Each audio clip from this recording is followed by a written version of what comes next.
Black Channel, a program here that definitely needs to be documented because this is going to be part of the data and analysis that I give you all as far as projections are concerned and reminding you of what you've heard from here before. And the Democrats' diabolical plan going into the 2026 midterms basically is going to confirm everything that I said years ago, not months ago, but years ago. And we're going to jump right into it here with some of the more damning stuff here. From Newsweek, they are reporting that the Democrats' chances of flipping the Senate and the House this year hit a record high. From Alice Higham. Betting platforms Kalshi and Polymarket. Yeah, we're talking about betting now. What? Have put the chances of the Democrats taking back the House and the Senate at 50% and 49.8% respectively, the highest both platforms have recorded for the upcoming November 2026 midterms. Why it matters. Democrats are hoping to win some legislative power back in the upcoming midterms following a Republican sweep in the 2024 election. All House seats will be contested in November. All House seats will be contested in November, giving Democrats a shot at reclaiming the chamber for the first time since Republicans took it in 2022. Midterm elections have traditionally been difficult for the incumbent president's party. President Donald Trump's approval numbers have slipped since returning to office in January 2025 amid voter anxiety over the economy and living costs. Polymarket's betting market tracker currently shows Democrats as the most likely outcome to control the House, while Republicans control the Senate at 49.8%. The next most likely result is Democrats winning the House and Republicans winning the Senate at 36%. So they are letting you know here folks are in trouble. A full Republican win with Republicans taking both the House and the Senate stands at 14.5%. Damn! The least likely of the listed outcomes is a split in the other direction, with Republicans winning the House and Democrats holding the Senate at just 1%. So they're letting you know the betting odds are weighing in. Not looking so great there. Recent national polling of the 2026 midterm elections suggests a modest Democratic advantage on the generic congressional ballot, a widely used measure asking voters which party they would support for Congress if the election were held today. Polling averages compiled by outlets such as Real Clear Politics generic congressional ballot trackers show Democrats leading Republicans by roughly 4 to 5 points nationally, with the average placing Democrats at about 47% support compared with roughly 42 to 43% for Republicans. Then they talk about some of the individual polls here. An NBC News national survey conducted between February 27th and March 3rd among 1,000 registered voters found Democrats leading the congressional ballot 50% to 44%, a 6-point advantage. And that is just so far. That is just so far. So I want you to know here that I made predictions about these things. I made predictions about these things years ago.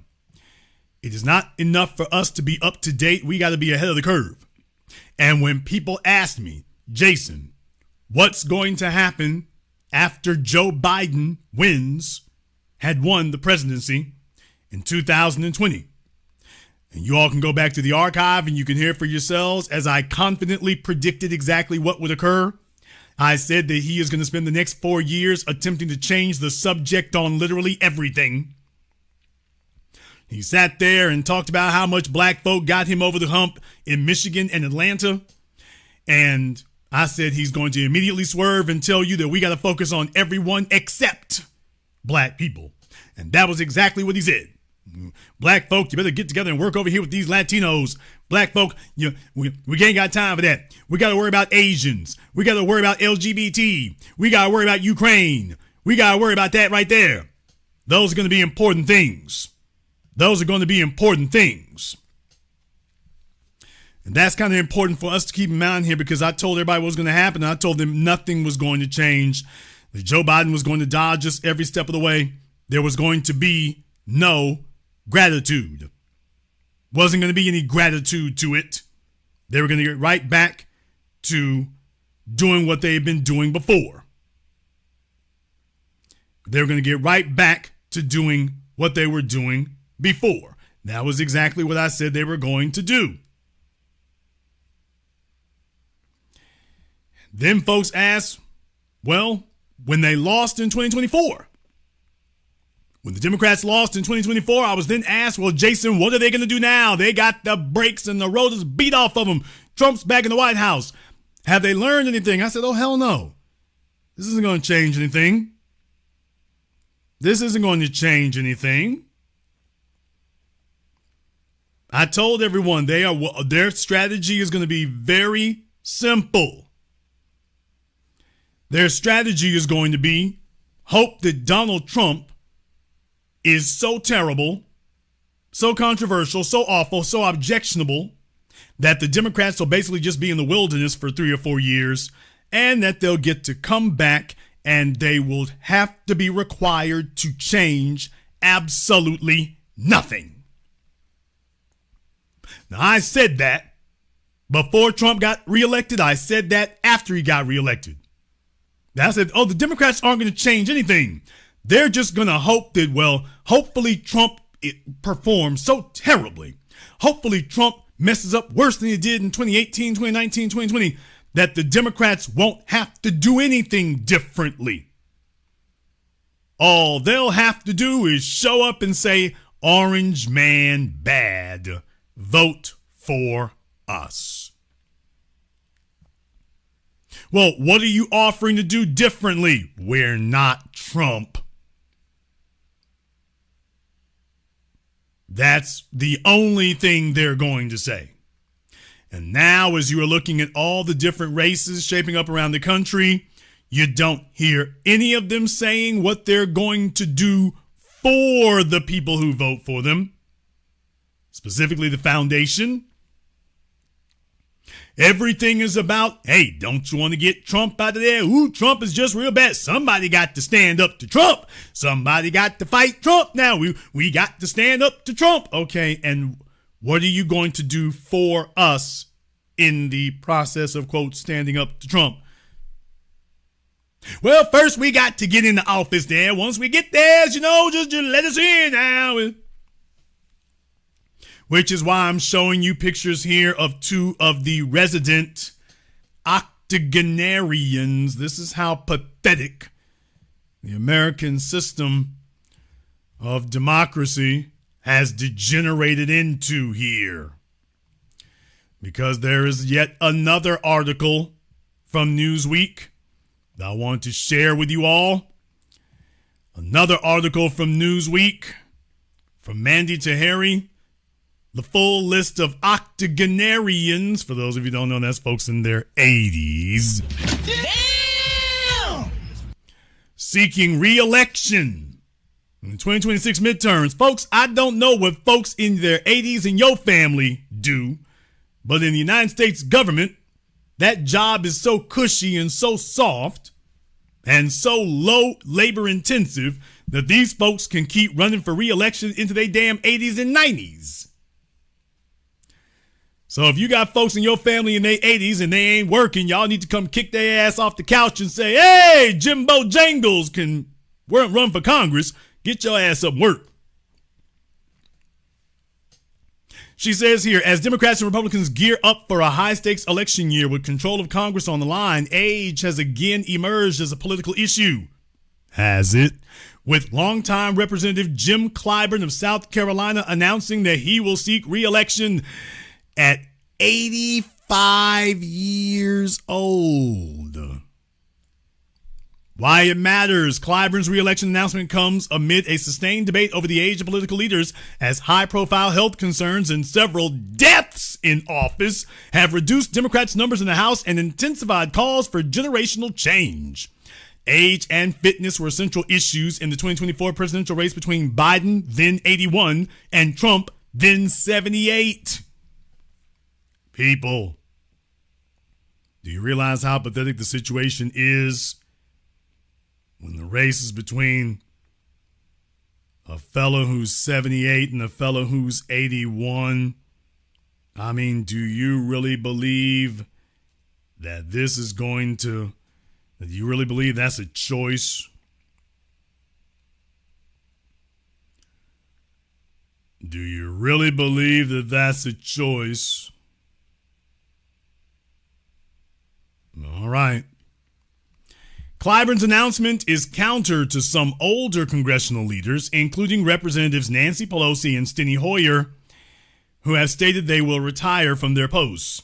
Senate, House, and local candidates are ramping up for their campaigns for the 2026 midterm elections. Traditionally, the party that does not hold the White House tends to perform better in the midterms. I mean, folks, that's something to think about there, isn't it? That's something to think about, isn't it? By the way, wasn't Jim Clyburn supposed to be handing things off to one of his kinfolk? That tells you just how badly the Democrats are doing in South Carolina. If they have to drag Jim Bojangles out of the rest home to run yet again, that gives you a clue of just how badly the bench behind him is. That they tell him, Jim, you got to run again because anybody else is going to get their ass broken. What to know? Clyburn, who has served in office since being elected in 1992, told supporters on Thursday at an event at the Democratic Party's headquarters in South Carolina, quote, in a few minutes, I'm going to sign the paperwork that's necessary in order to qualify for the Democratic nomination to run again. Now, here comes the next part here, folks. The 85-year-old representative who will turn 86 in July has previously served in Democratic leadership roles, including as majority whip. He continued, quote, I believe I am very well equipped and healthy enough to move into the next term at 86. Lawmakers over 80 seeking re-election span both parties, with several already filing for another term or announcing plans to run again. Several lawmakers died while serving in the House last year, including Representatives Raul Grijalva, Sylvester Turner, and Jerry Connolly. So basically, the Democratic Party is becoming a hospice. Nigga, please.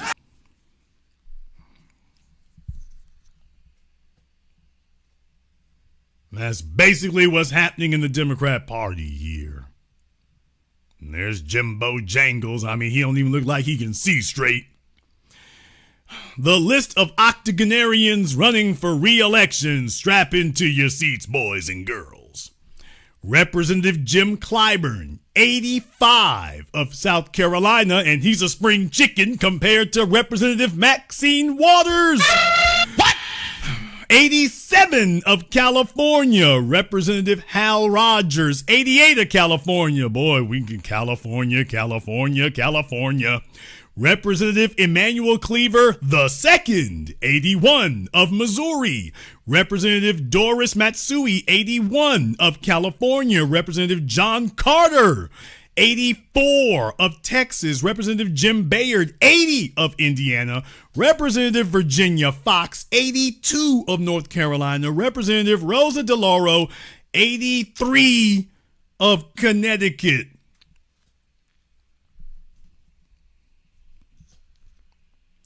I don't know how many of you all met an 83-year-old that you would like to make very quick, very incisive decisions about, I don't know, technology, the internet, you know, your data privacy concerns. I'm pretty sure most of you go to the nearest octogenarian in your family, Papaw and Peepaw and Meemaw, and ask them the most pressing questions of your time. I mean, if you needed to, go after Ticketmaster or Facebook or Elon Musk, I'm sure most of you would go grab your grandparents to go and handle that particular debate. I'm sure that would be the first person you all would want to go and request. What people are saying. President Donald Trump said in the Truth Social post in November, Congressman Hal Rogers is an incredibly strong advocate for the wonderful people of Kentucky's 5th Congressional District.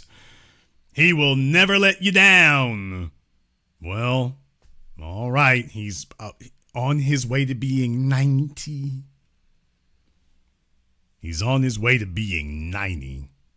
Well, they said Hal Rogers, okay. Something a little strange there then, so might want to check on that Newsweek. So, folks, just giving you an idea, Representative Maxine Waters told Fox News in January, my work is not finished, and I don't know if it will ever be finished.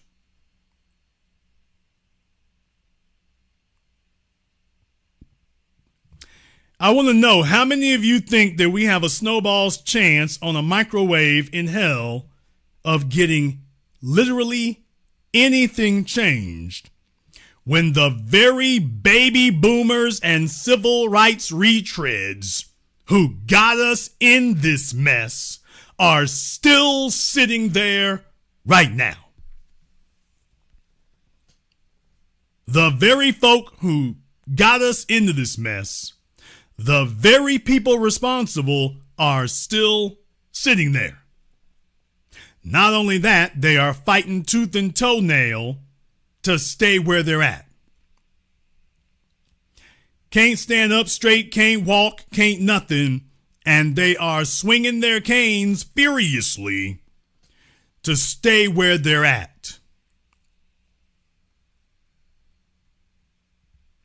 You think, tell me, what exactly is it you're going to vote for here that's going to change anything when these folks have literally been there since the Clinton administration? What is there to vote for? What exactly is there in here to vote for? What is there in here to support?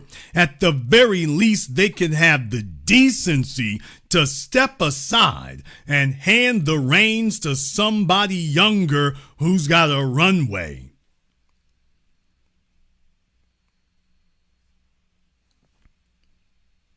That would be what you would do if you were sensible, but you gotta understand, as you all know, there's more than meets the eye. There's more than meets the eye here, and you got folks who they getting their little money under the table, or in some cases over the table, and they got to stay where they at because the system has a receipt for their souls, so they can't really leave. They can't really leave, and they can't really go anywhere. Their families are making money. Oh, let's call it like it is. See, the reason they need to stay in power is so that there is not a robust investigation of them and their financial dealings and in their families, because if there were, most of the people, most of these folks in Congress would be getting marched out in handcuffs. Because you know full damn well they're making their little deals or their big deals. They're seeing to it that their family members are getting cut in. Folks are having to make the great big American payoff. And these people have to stay in office because if they leave office, the chances of somebody doing an investigation skyrocket exponentially. See, they weren't just sitting in Congress all these decades on their hands. They've been sitting in Congress. They've been taking money. They've been insider trading. They've been doing payoffs. They're crooked ass Nepo baby children. They've been making sure that they're fluffed up real good. So when you start talking about somebody, anybody else getting in that position, these folks here want to shut that down real quick because, see, they're relying on something else. They're relying on something else. So what you're talking about is going to be a death sentence for them and the whole damn family. Ain't that right, Joe Biden? Damn! Joe Biden is all over there in Ukraine making deals and making money for his drug addict son, and Donald Trump right behind him, same damn thing, and J.D. Vance, and oh man, Kamala Harris leaves the White House and then goes and buys a mansion in California. Nigga, what? Is that the way that goes, folks? She left the White House and then immediately goes and buys an $8 million mansion in California near the ocean front, one of the swanky neighborhoods. So that's the way that goes.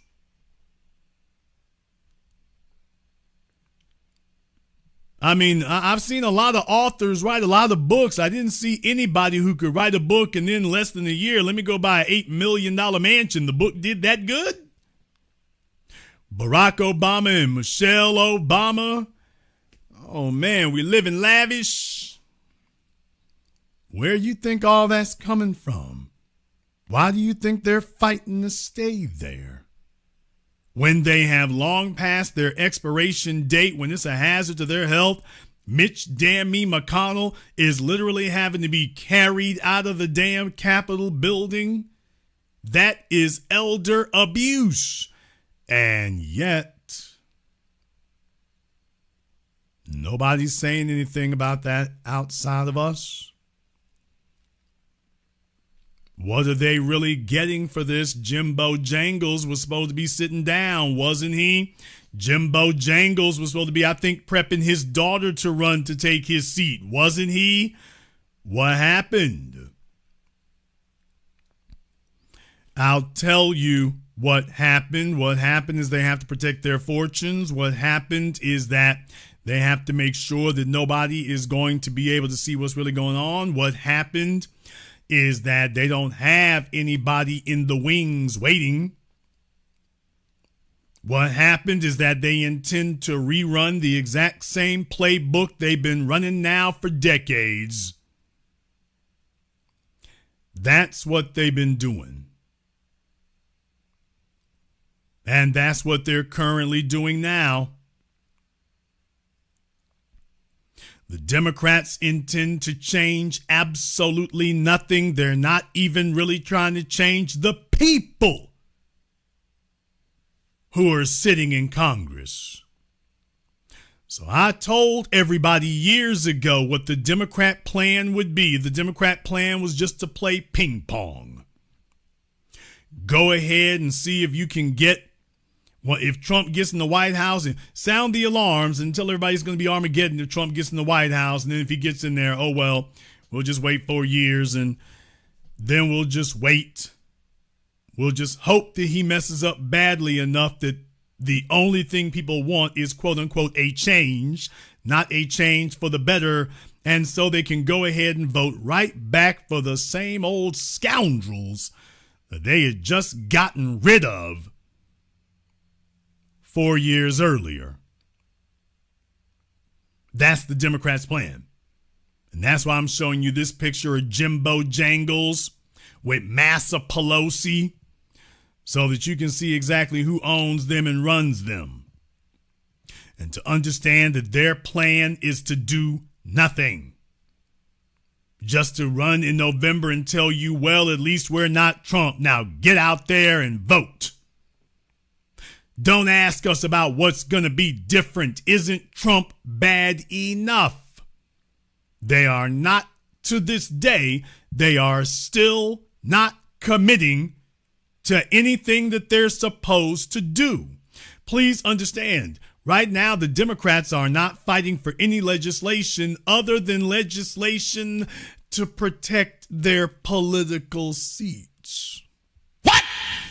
That's the only thing legislation they want is legislation to help protect their political seats.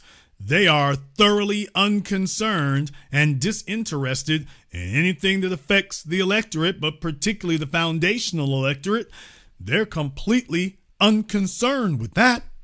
They're not even discussing it. No one is discussing a platform. No one is discussing a plan. No one is discussing, here's what Kamala Harris did wrong. See, I reminded you all about this before. None of them are talking about this is what Kamala Harris did wrong, because if you point out and highlight what she did wrong, then naturally the next question is, okay, and what are you going to do differently? Because then you would have to answer that question. You'd have to answer the question of what are you going to do differently? If you are unhappy, if you all are going to be saying enough to claim that Kamala Harris made mistakes and it was a problem, so there was a reason why they shut that down as quickly as they could. No, we're not here to discuss that because we don't want that to be the conversation, because then we would have to actually say what we're going to do. We would have to actually tell you, well, here's what we're going to do. And their entire goal is to make sure that that discussion doesn't get started at all. Because once they say, here are the mistakes she made, they now have to say, here's what we're not going to do. And in the end, no, they intend to just take up right where they left off at. They intend to pick up and take off right where they left off at. That's exactly what they plan on doing. And you don't have to question me about that. You don't have to worry with me about that. For those of you who follow me on Twitter,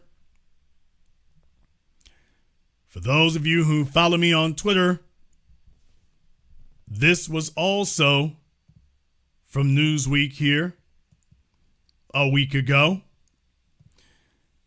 I'm doing all this to remind you of all the things that we said. Well, this was from them. Kamala Harris gets a boost on potential presidential bid. Oh my God, bro. Oh, hell no, man. Former Vice President Kamala Harris is receiving a renewed attention as a potential 2028 presidential contender, as new polling and analysis suggest that Democratic voters may be more receptive to a pragmatic, center-leaning figure. To the center, she's so far off to the left she falls off the cliff, but okay. Media psychos. Center-leaning figure than the party's public image or internal rhetoric often implies.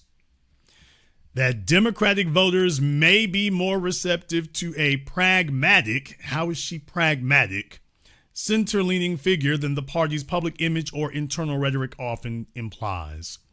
A recent survey analysis published by the Manhattan Institute found that the Democratic coalition is significantly more moderate and internally divided, with the party's largest bloc made up of voters who favor a more, quote, normal, middle-of-the-road governing approach. Harris recently topped a poll of potential Democratic presidential candidates, with Democratic primary voters getting 23%, followed by Gavin Newsom at 20%, according to the Manhattan Institute. Folks, once again, to remind you, when Ron DeSantis was running for president of the United States, you all know my phrase. I said, Ron DeSantis isn't running for president. He thinks he is, but he really isn't. You all know when I say that. Ron thinks he's running for president. He's not. He's not running for president. He just thinks he is. Vivek Ramaswamy. He's not running for president. He just thinks he is.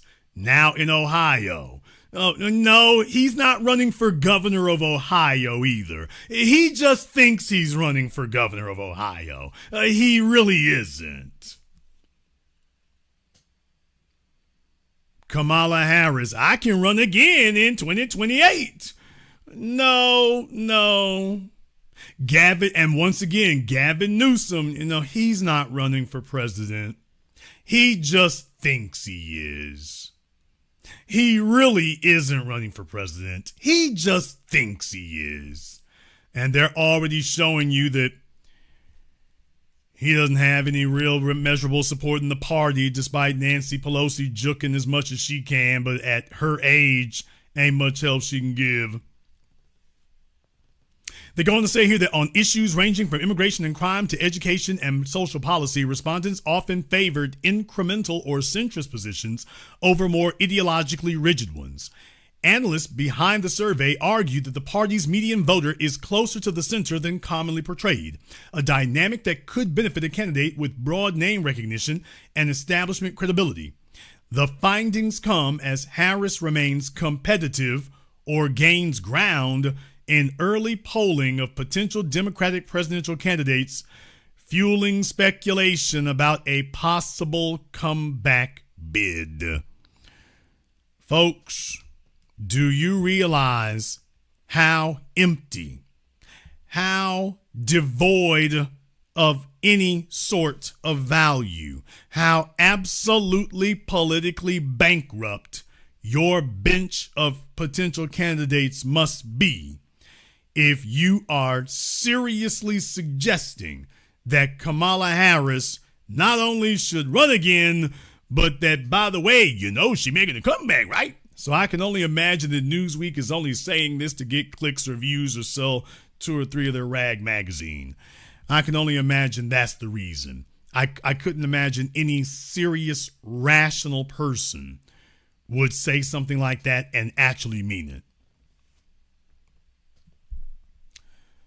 Bid not ruled in or out. Now, this is the part I was talking about because this is her, this is her basically holding the Democratic Party hostage.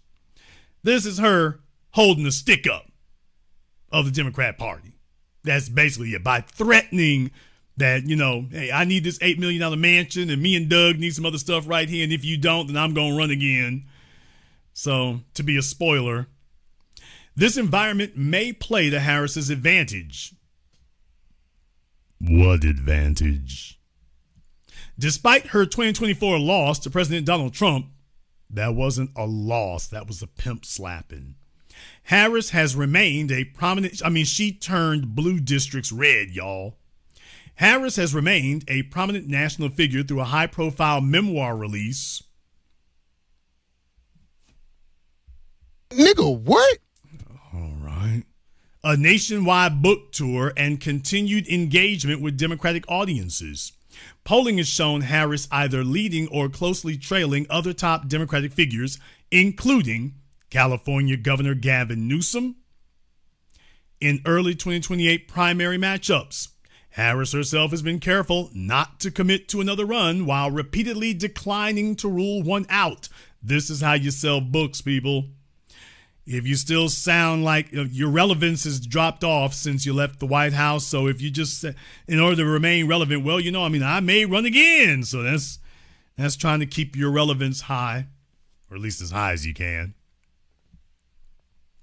In a February 2026 live video conversation, Harris said she had not made a decision. You don't have to. The donors have made the decision for you. But acknowledged the possibility directly, responding, quote, "I haven't decided. I might," when asked if she would run again. The remark marked one of her clearest public acknowledgments yet that a future presidential campaign remains under consideration. In earlier interviews reported by The Hill, Harris has also emphasized that she is, quote, "not done with public service." Public service is done with you. Even as she avoids setting timelines or announcing formal campaign plans, she has said her immediate focus is on public engagement and supporting Democrats in upcoming elections. How many Democrats has she supported, y'all? Rather than launching a new campaign prematurely. What happens next? Political analysts note that Harris's measured approach mirrors the broader uncertainty within the Democratic Party following the 2024 election, with voters signaling fatigue over ideological extremes and internal divisions. The Manhattan Institute survey suggests that candidates perceived as steady, familiar, and broadly acceptable may have an advantage heading into the next presidential cycle. While Harris faces competition from other high-profile Democrats, the combination of favorable polling, sustained visibility, and signs that Democratic voters may be open to a centrist recalibration has given her potential bid new momentum.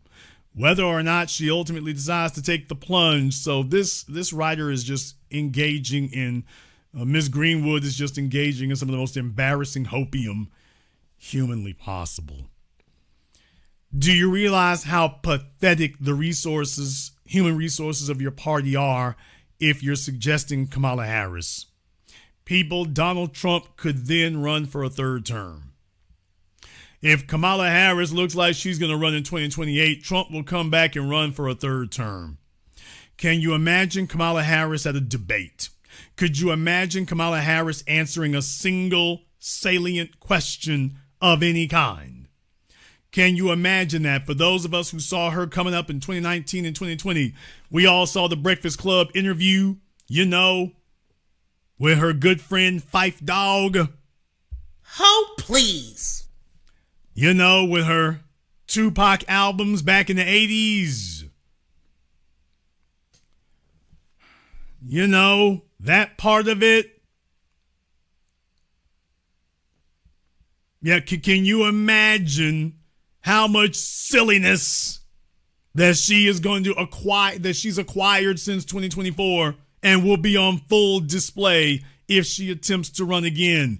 Once again, see, this is why she lost in 2024. Remember, I told you all, she's going to do just fine as long as she doesn't have to talk. Her numbers started going down in the polls after July 2024 when Joe Biden dropped out. Her numbers started going down in the polls after August. The media tried their best to paint her in the best light and to save her. Spoiler alert, it didn't work. And then she had to start talking. And from late September to November, her talking flipped the polls back the other way. She was doing great right up until she was forced to talk. The second she started talking, the wheels immediately blew off the wagon. But why would she think that? And what I'm telling you is this article here, this is that New York, Washington, D.C. bubble. They all tell themselves that they are used to the status quo. They love the status quo. They don't have a problem with the status quo because they're doing well under the status quo. So they don't even recognize how outlandish and silly what they're saying here is, because they're giving you the news from inside the bubble.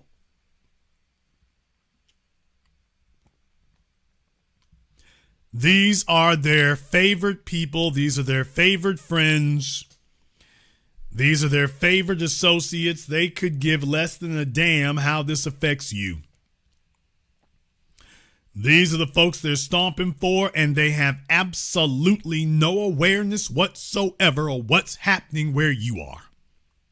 Furthermore, not only do they have no awareness, they have no concern. Need I remind you all that in every presidential election, the big issue is the economy, stupid. And what did Kamala Harris do?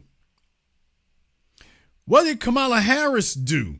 Kamala Harris tried to beat Donald Trump talking about abortion, remember? I gotta make sure this stays fresh in y'all's heads. Why, Kamala Harris was telling everyone that the big issue was abortion. In every presidential election, the economy is the big issue, and Kamala Harris, with her presidential campaign brain trust, came out and said that actually the economies are important, but abortion, that's the real issue. I suppose that's why she thought bringing out Meg the Stallion was gonna be a winning move. I can only imagine that that's why she thought bringing out Meg the Stallion would be a winning move. Bring out all the thoughts. Bring out all the washed up video vixens. Nicki Minaj is back in the Republicans. Go see if you can get Cardi B and Meg the Stallion. And didn't they have a song together? And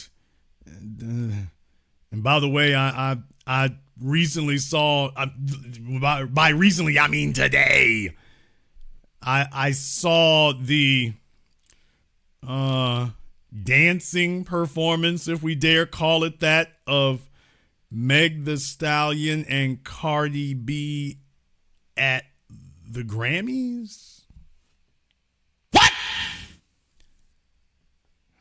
I mean, you can go look it up if you want to. All I'm going to say is that, yeah, not hard to see there why they would back the LGBT thing.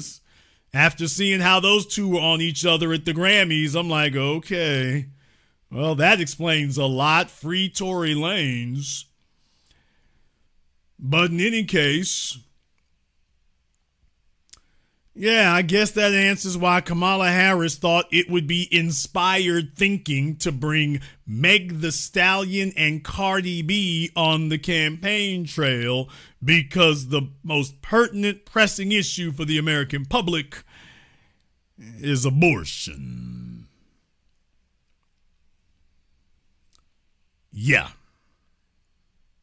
People, they plan on changing nothing. They plan on altering nothing. They plan on switching up nothing. Everything that they have offered us before, that is exactly what they plan on offering up now, which is nothing. You would have thought that the Democrats, if they were serious, would have been on a 2-year campaign in black society to shore up the base, to get everybody to understand what's going on. We got to do something about this. So please remember, that was the whole reason for Jasmine Crockett running in Texas. What? Damn! What? Damn! What? In case you all didn't understand it or didn't realize it, that was the reason for Jasmine Crockett running in Texas. The reason was not for Jasmine Crockett to win. The reason was for the Democrats to have a reason and a cause to attempt to energize and mobilize the black voter base in Texas. That's what the Democrats are trying to do right now. Keisha Bottom B running for governor of Georgia. Now, Keisha could not win the last election for mayor of Atlanta, but they're going to march her out to run for governor of Georgia. Folks, this is the reason. I'm letting you all know this is the diabolical strategy of the Democrat Party. Stacey Abrams' job was not to win the governor's seat in Georgia. Her job was to galvanize the black vote so that the president, Biden, could win, not Stacey Abrams. She already got her payoff, remember, for that bogus ass environmental nonprofit she was running. She got her payoff. Her job was to help galvanize and mobilize the black voter base in Georgia in time for Biden. As we all saw, it didn't work.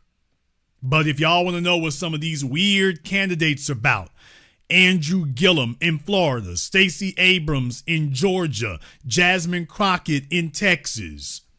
These are candidates who their job isn't to win. Their job is to help mobilize the black voter base, to show how many of them you can stir up and get out there to get up and go vote. That's the whole reason. And now they're trying to figure out how to do that again, because the strategy there is mobilize the black base, and yet you promised them nothing. Folks, what was Jasmine Crockett offering other than to not be Donald Trump's BFF? She wasn't offering anything. What is Keisha Bottom B offering? Nothing. That's the goal. Give us control of the House and the Senate back, Oh, yeah, and we didn't promise you anything except, well, the orange man will be out of here. And what are you going to do differently? Folks, you don't want to ask them those questions because understand the national media will not answer those questions. Take a look at Iran, the invasion of Iran. The Democrats will not do anything differently. AIPAC and the Israeli lobby own them just like everybody else. So they are in full favor of the invasion of Iran. You're not going to get anything different from them. You can't name any real policies except maybe opening back up the border to as many illegals as you can grab. But other than that, nothing. Other than that, nothing. Not a damn thing. And this is what you're dealing with. So when people ask me, Jason, what are they going to do after they're lost in 2024? They're going to correct course. I told you, oh no, they're going to double down. Their whole strategy now is lay low, hope everybody's forgotten about you and the stench on you. And then you all can just slowly creep up in other areas. And then eventually, hey, boo. Did you miss me? I mean, I know Trump ain't been treating you right. I know I wasn't doing right neither before, but let me go back up in here and whatnot, and I'll cook some collard greens in the bathtub. Oh, please. Let me go ahead and do that.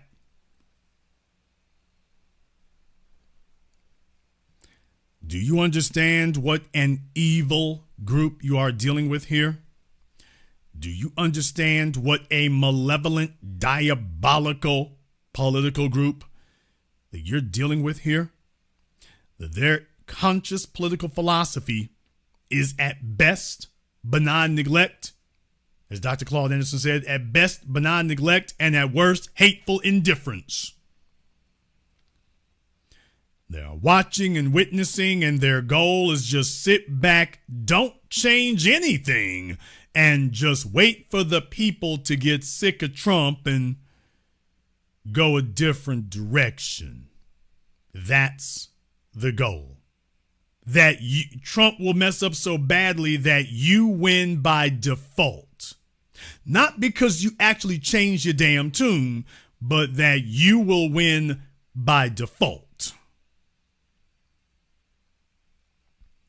That's the plan right now. That has been the plan. I said this 2 years ago. I said this 6 years ago. That was the plan. Just hope that the Republicans screw up bad enough that the Democrats win by default, and then next thing you know, oh well, back to the same old same. Meet the new boss. Same as the old boss. Nothing's going to alter. That's the strategy. And they are on their way to attempting to replicate it again.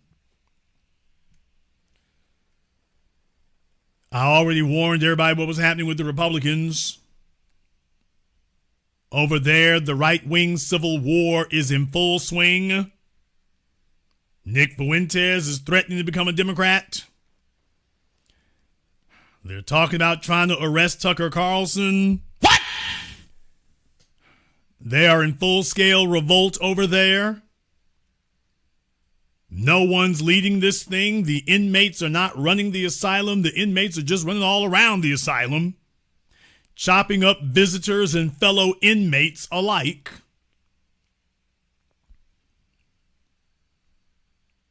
They don't know what they're doing. If the Republicans had been intelligent, what they would have done was courted us. They did not do so. If the Democrats had been intelligent, they would have courted us. They did not do so. All they're relying on now is, well, we're not the Republicans. Ain't that good enough? And so they are trying their best to seal up the barn doors as quickly as they can. and attempt to make it look like there are no problems. Now, I'm going to make a prediction here. The Democrats may do well in the House race, maybe not so well in the Senate, because the Republican Party has signed a suicide pact with Donald Trump. It's going to be very, very hard because now that he's drugged them into Iran, it is going to be very, very difficult for the Republicans to decouple themselves. So losing in 2026 will probably be the best thing that could happen for them. Losing in 2026 would probably be the best thing that could happen for them. At least it'll give them a chance to reset. Ron DeSantis would certainly love that. Ron DeSantis would certainly love it if the Democrats were to do that. Ron DeSantis would love it if the Republicans were to lose. He would think that that would open the lane for him in 2028. Nothing could be further from the truth. Ron DeSantis is afflicted with the same disease as Kamala Harris. Ron DeSantis does fine right up until he meets people.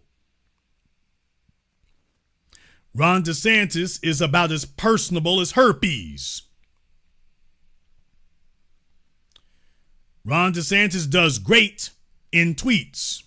He does great among white supremacists. He does great on Fox News. That bullcrap from KKK Florida doesn't play nationwide.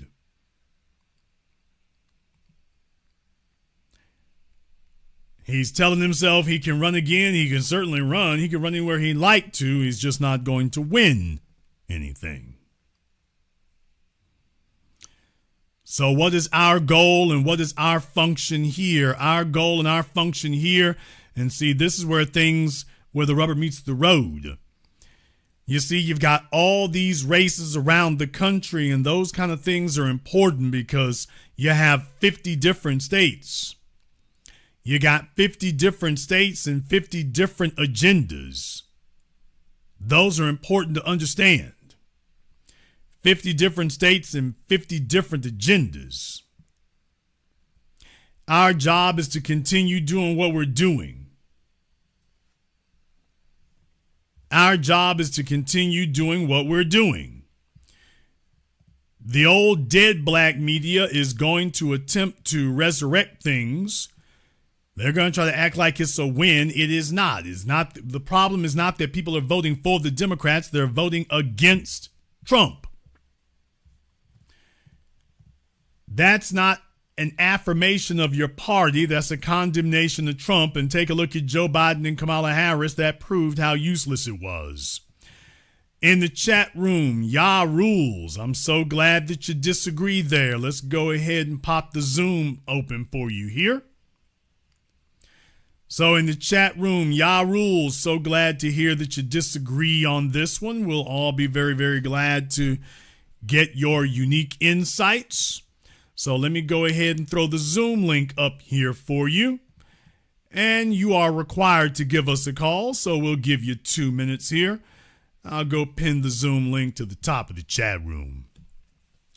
And so Yah rules disagrees. Very glad to hear that. So now you can come front and center, and we'll be perfectly glad to give you a seat here. We'll be perfectly glad here to give you a seat for this. That'll be important. Now, folks, I want to remind you, it's not that the Democrats are doing such a great job. What they're relying on is for the Republicans to do a worse job so that entrenched political power simply bounces the ball back and forth, and that is the one-party system that you have at work in the United States today. Two wings of a one-party system, and their job is to keep the ball in play. Did you get that? Two wings on the bird of this political system, and their job is to keep the political ball in play, not to stop the damn game. Their job is not to stop the game. Their job is to keep the ball in play. That's what their job is to do. That's their job. As I explained to you all before about the movie Snowpiercer, the man at the back of the train with the unwashed masses, the man in the front of the train with the bourgeoisie, and both of them working together to ensure that the train keeps moving. They're not serving any of the people on the train. Remember that? Ed Harris, when he was talking to Chris Evans in the movie there, remember when the folks were fighting, he said, look at them. He didn't say look at the poor folks. He was like, look at all of them.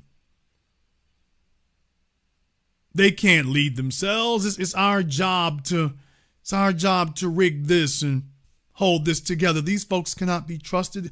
We have a responsibility. We have to do this. So their goal is simply keep the political ball in play. Who do you think is paying for Kamala Harris's new mansion? What?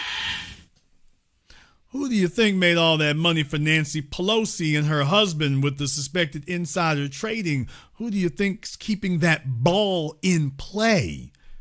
They're making a bunch of laws against the citizens and none against the corporations or themselves. Yeah, their job is to keep the ball in play. Let's go ahead and jump over here on Zoom right quick. I think we got Ya Rules up here on Zoom. Okay, his connection's kind of slow here, so his Somalian broadband is creeping its way along. He might have to send his digital signal with smoke signals. What? Okay. All right, let's turn around, Ya Rules. You're facing the wrong direction, sir. Let's turn around and face the light for me, will you? Okay, let's go ahead and turn around, sir. You got a light behind you. Turn around. There you go. Back where you were, sir. There you go, right there. All right, what's on your mind? How you doing, sir? Yeah, as far as like reading the room, you made a statement. You're predicting that maybe the Democrats are going to may take over Congress again. I don't think they will. Okay, and why do you say that? Well, here's the thing. From what the things I've been watching, a lot of people are starting to turn their backs on the Democrats or whatnot. And let's be real, white teammates may say a lot of things, but they are going to stay on code with the Republicans. Okay, well, first of all, and then on top of that, most of our people are turning their backs on the Democrats, and a lot of us are staying on code and playing the couch until we get what we want. And we all know either way, either it's Republican or Democrat, especially Democrats, they cannot win without our vote, period. Okay, well, that's why they're targeting certain specific places is what they're doing. However, the real issue is not that. The real issue is where the Republicans going to be. They are demoralized. They are split. The longer this drags on, the worse that will be for them. So that was what they were talking about in Texas. That's why they were talking about Jasmine Crockett's race in Texas, because it showed a very high turnout for the Democrats versus the Republicans. That kind of thing, especially projecting that nationwide, which is what the Democrats are counting on. Donald Trump has gotten America into a very unpopular war. He has screwed the economy. His numbers have tanked. The thrill is gone. The glow is finished. And they're just basically waiting it out at this point. So there isn't any Republican momentum for the most part to sustain them, except in the very reddest of red states. They're happy to suffer. But for the most of the middle ground states, they're not happy to suffer. So they're going to play the game and ping pong back the other way. Well, let's be real about it. I'm 52, right? When has a war been popular? When has the economy ever been great? World War II was popular. Gulf War I and the Iraq War were popular.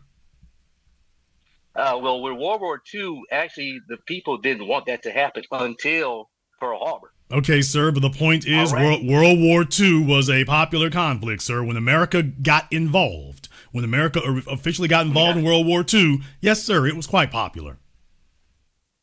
If Gulf War I was quite popular. Gulf War II was quite popular. So, yes, you've had a number of popular wars in American history. The real issue has been, well, were they popular 5 years later? For the ones that lasted that long. Were they popular 5 years later? Well, that's when things go south. Although Trump has gone ahead and fast forwarded the clock. He's been pretty amazing. He's just chosen an unpopular one from the beginning. Because he's failed the most basic test. He did not justify to the American people first that this is something we should do, which George W. Bush at least had the sense to go do. At least he sent Colin Powell out there to go march to his death and go sell this phony war. Trump didn't send anybody to sell anything. He just said, well, we're going to war. Trust me, bro. And off they went. So you're starting unpopular to begin with. The American people voted him into office ostensibly on America first. And what he's doing is exactly the opposite, to the tune of, what, $1 billion a day now that they're spending. So with that happening, there's no way you come out of this okay. He might personally get paid off by the Adelsons. He'll be all right. The Republicans are going to take it on the chin. It would be different if folks weren't noticing. Everybody's watching. Yeah, but the Democrats, they're totally complicit with what's going on, too. Yeah, but they get to do it quietly. They get to sit behind Trump quietly. That's the way the game is played. They're not really against it, but he's going to take all the heat for it. Him and the Republicans take all the heat, and the Democrats simply say, well, you don't like the war in Iran? Vote for us, without ever saying that they are against the war in Iran. That's the way they're playing the game. Without ever declaring that they're actually against it, they just tell you this is a bad idea, but they never actually come out and say, oh, no, this is all bad. Case in point, remember Charlie Kirk? I have to remind you all, the Democrats were the ones who voted in the House, in the Senate, to honor Charlie Kirk. I got to remind people about that. That's the game that they play. The Republicans sat back, the Democrats sat back and quietly voted to honor Charlie Kirk. The Republicans did it loud, the Democrats did it quietly. Same thing in Iran. Well, let Trump go take all the heat for it, and we'll just support him from the backs. And when it goes bad, he will still be the face associated with it because this was his idea. And even though we support it, we're not going to take the heat for it. That's the goal. That's the game the Democrats are playing. The Republicans do the same thing. When it's time to raise taxes, the Republicans send the Democrats out to go raise taxes, and then the Republicans talk like they're against it, but yet they're supporting it. I hear what you're saying and all that, but I mean, even Trump, Trump is really not even supposed to be in the presidency. He's not even supposed to be in the White House, but there he is. Okay, well, the bottom line is that as the Democrats are doing right now, by the way, this is just the ping pong ball. I mean, this is what's happened pretty much for every president since Clinton now at this point. They're in for a couple years, and then the other party takes over and gets control of the House and the Senate. So this has just been the natural ebb and flow of things, especially when you have a president who's doing something unpopular. What happens in the midterms is the party takes the punishment for it. So you do something that folks don't like, they can't vote you out. No, they'll just vote your party out. And everything is tracking for that to show up in 2026. Well, I'm saying that to say this because, like, people, people like Mamdani and that other one in Virginia, the Democrat that won the governorship. They're seeing how their states are being run democratically in Seattle, California, and whatnot. I think by people seeing how everything is pretty much going, and Brandon Johnson in Illinois, people are starting to see how this democratic thing is being run. And I feel that most people think that if we let the Democrats back in, it's going to be trash. If you get what I mean. They're being strategic in the places that they're doing that in, so they're not going everywhere. Like the battleground states, they're not going everywhere. The real thing is about they're picking and choosing specific seats in specific places, which is why, for example, they chose Virginia. They're looking at Ohio. So they're not just going everywhere. They're picking and choosing it. They're not trying to run nationally. They're trying to run in places that they know are particularly vulnerable. And so far, I think, with the issue is not the Democrats being strong. Let's be clear about that. This is not about the Democrats being beloved. This is about the Republicans being about as unpopular as rabies. That's the issue. So this is not about the Democrats are doing a bang up great job. This is about the Republicans are doing a worse one than the Democrats are. Your statements are not categorically inaccurate when you point that out about the Democrats' faults, but that doesn't change the fact that right now the Republicans are seen as being worse. And America, lesser of two evils, is how they've run politics now for over a century. As I said, they're both in on it. So ostensibly speaking, no, this is very predictable. This is very predictable. As a matter of fact, I can almost go over the exact seats for it. This is why they're rerunning James Clyburn in South Carolina. This is why they're doing that, because otherwise that seat would be very, very vulnerable. They're not sending him out there at 83 years old 85 years old because the seat is safe. They're marching him back out there because, you're not very popular and it doesn't take very much to stop you.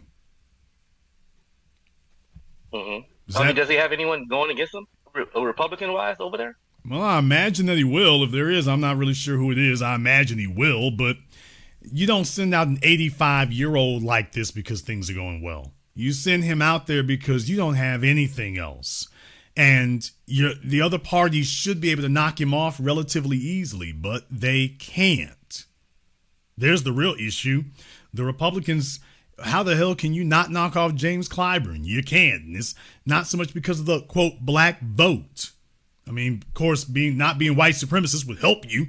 If you stop doing that right there, that would definitely be a big help for you. But it's just because they're doing such a terrible job. I mean, for God's sake, Nancy Mace wants to run for governor of South Carolina. What? This is where we are right now. This is where it really is right now. That's where the board is.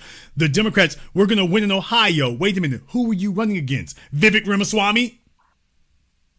That was your competition? Mm-hmm. Your opponent was Vivek Ramaswamy, and you want me to believe that you're incredibly popular and incredibly gifted and incredibly politically talented. You were running against Vivek Ramaswamy. You weren't running against some really staunch, highbrow, high intellectual individual who was really compatible. You're running against a dork who sat up here and had some money to put in, but that was all he had. Nobody asked him to run. Nobody was looking at that. So he's just the least unpopular person the GOP could find. And they're running him. I respect your mind, but I think you're wrong on this one. I think the Republicans are going to wind up holding on to that Congress. Well, like I say, barring something catastrophic, I can't see that occurring, but we'll have a chance to see how it works out. Thank you very much for giving us a call. We'll have a chance to see how it goes. But it's politics as usual in America in that regard. I'm going to take one more call here really quickly before I move on. I have some folks who are on hold. I'll see if I can take one more call before I move on. At least I'll give them an opportunity to go ahead and do that. Some of these folks here, their Ethiopia Mobile is moving kind of slowly there for them. So either that or they got up and ran away from the phone or something. Don't know what you're doing there now. He must have two flip phones. Okay, Maestro, what's on your mind? How you doing, Jason? Excellent broadcast. Just a couple things regarding Jim Clyburn. You remember a couple years ago when, during the Biden presidency or the campaign toward his presidency, when Jim Clyburn endorsed Biden, it pretty much secured the Democratic nomination for Biden because it controlled the Democratic South, the Black Democratic South. So Jim Clyburn was being called a kingmaker and all these different things because of his endorsement. Well, not too long afterwards, the Democrats switched South Carolina's primary with Iowa's caucus. So South Carolina got bumped up and Iowa got moved to that Super Tuesday spot.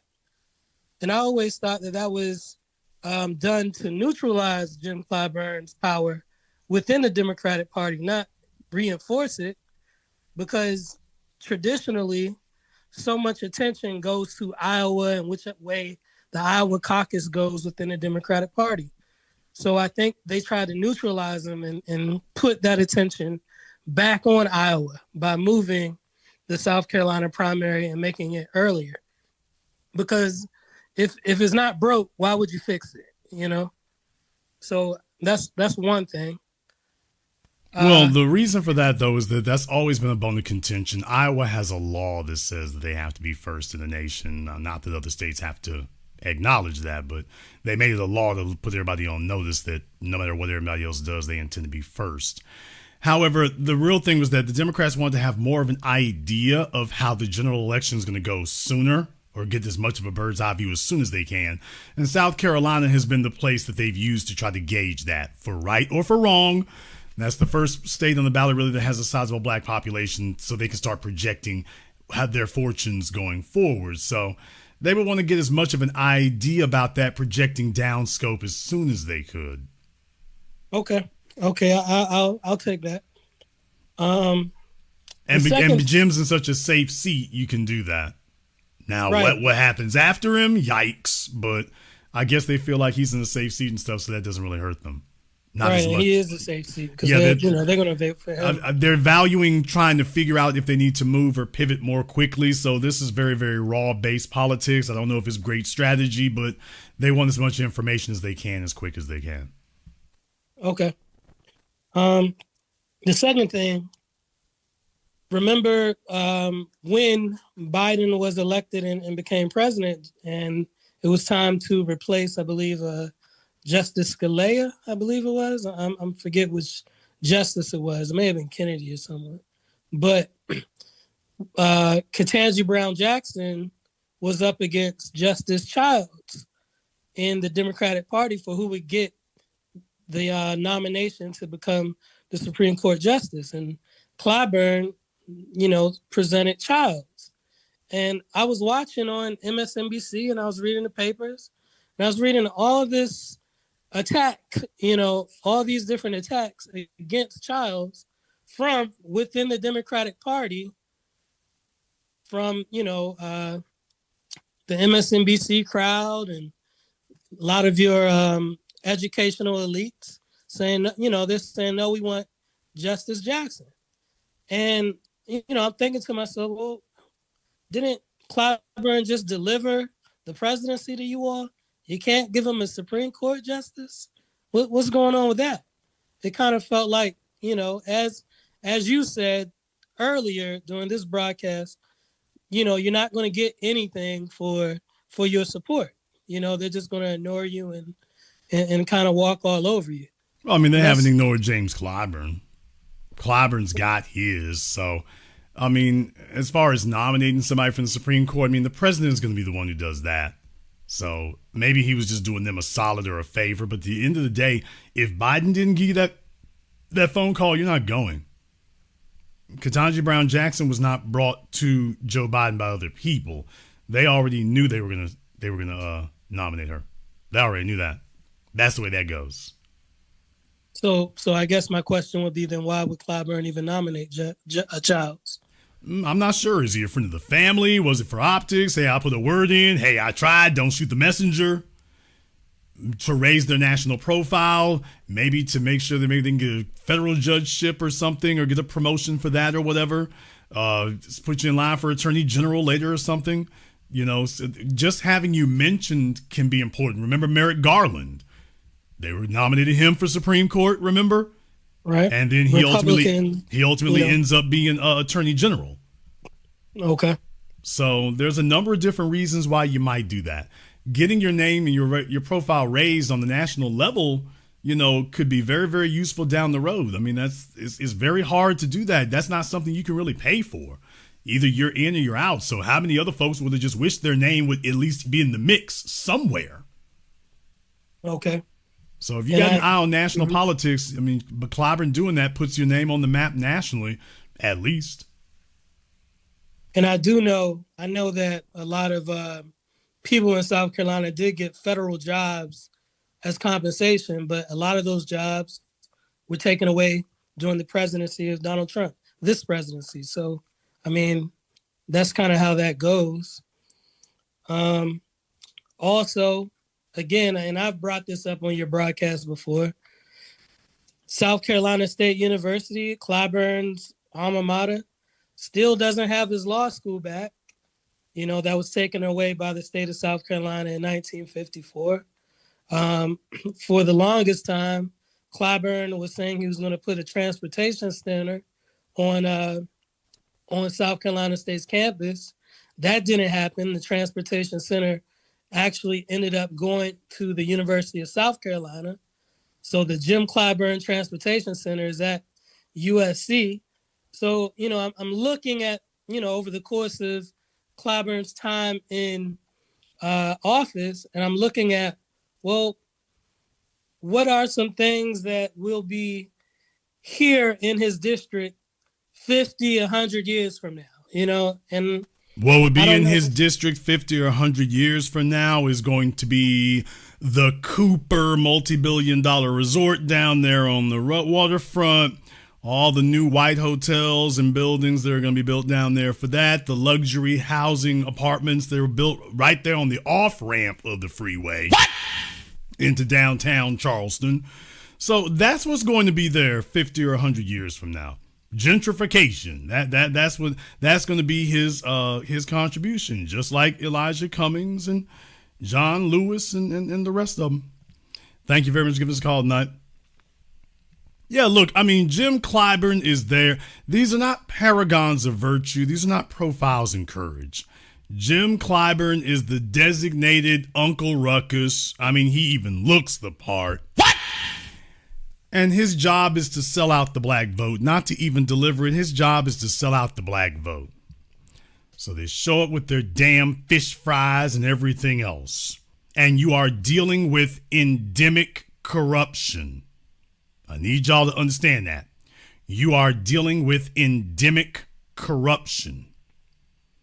And it goes everywhere. In places like Charleston, you know, we're talking about the clergy, the city council. It goes everywhere, man. It goes everywhere. That's what you're up against, and that's what you're dealing with. So Jimbo Jangles is there to deliver the vote for them. He's there to deliver the vote for them. There are no scruples. There's nothing else about that. His job is just to help them lick the plate clean. The black folk who are there, his job is to oversee an orderly dispersal of the black population.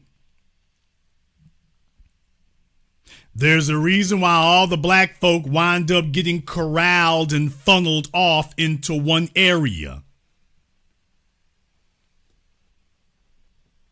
These black politicians are the selected tokens, and their job is to see to the orderly dispersal of the black population. To get you relocated. You're sitting on prime real estate. You're sitting in the way of something. There's your neighborhood, that's a large tract of land that we can give to some white folk. And their job is to see to your orderly removal.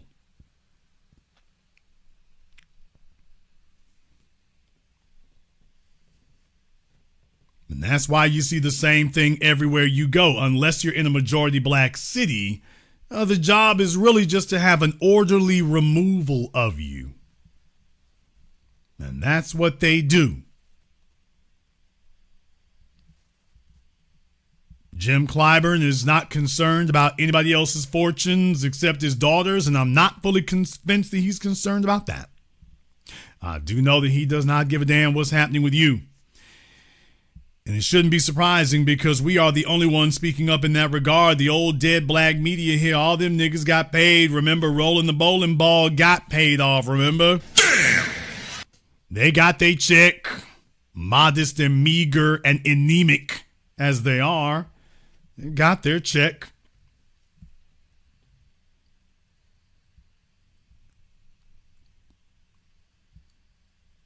No, let me explain something to y'all about South Carolina, man. Let me explain something to y'all because there's a lot about this that folk do not understand. To my folks who live in South Carolina, to my folks who live in Charleston, Isle of Palms, see, everybody, all the ink and all the news footage and all the social media has been concentrating down Interstate 95 in Florida, in Miami. That's where all the eyeballs have been. When you come to Georgia, all the eyeballs go to Atlanta, but nobody really talks about Jekyll Island. They don't really talk about Savannah. When you start talking about the coast, they don't really talk about those places like that. You move up into the Carolinas, so Hilton Head, Myrtle Beach, Wilmington, they're just now starting to get folk looking at them, and to go even further, you have a number of islands in those areas.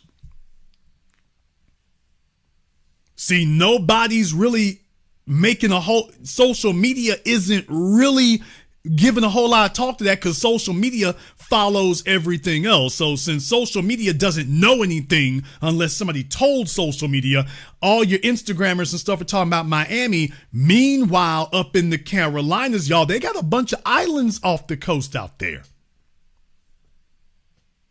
I'm talking about with multi-million-dollar properties. They got islands. Go take a look at a map, people. You can see some of the bays, some of the inlets. They got a bunch of islands out there. Now, if this were a little bit on down the coast in Florida, you would immediately recognize that as prime real estate, and you'd be like, I'll be damned. But everybody wanted to go from New York and then leapfrog all the way down to Florida, so that's where all the attention has been for all these decades. And the Carolinas were just seen as some bootleg rural state with a bunch of farms, but who in the hell wants to be in that bootleg area? But quiet is kept, they got a bunch of that.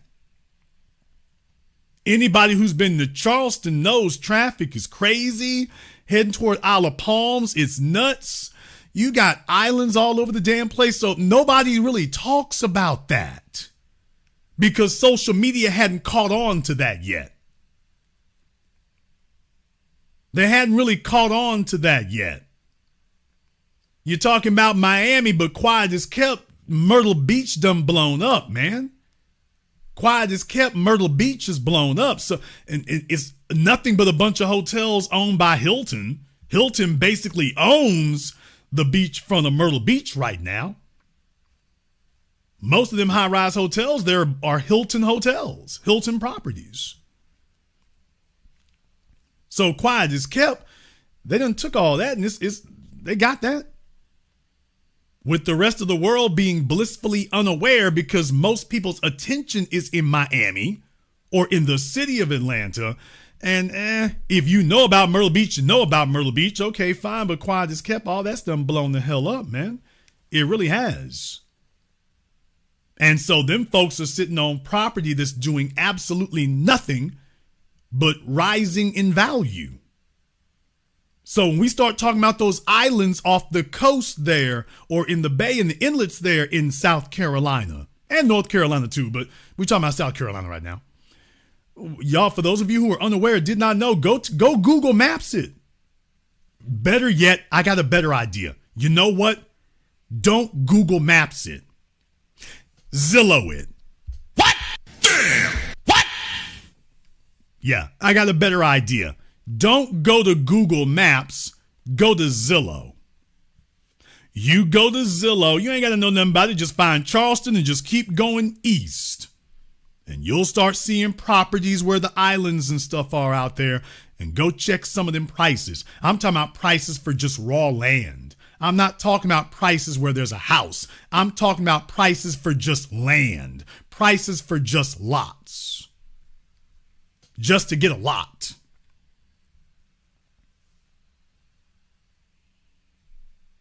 That's the area that Jimbo Jangles is in charge of selling us out of.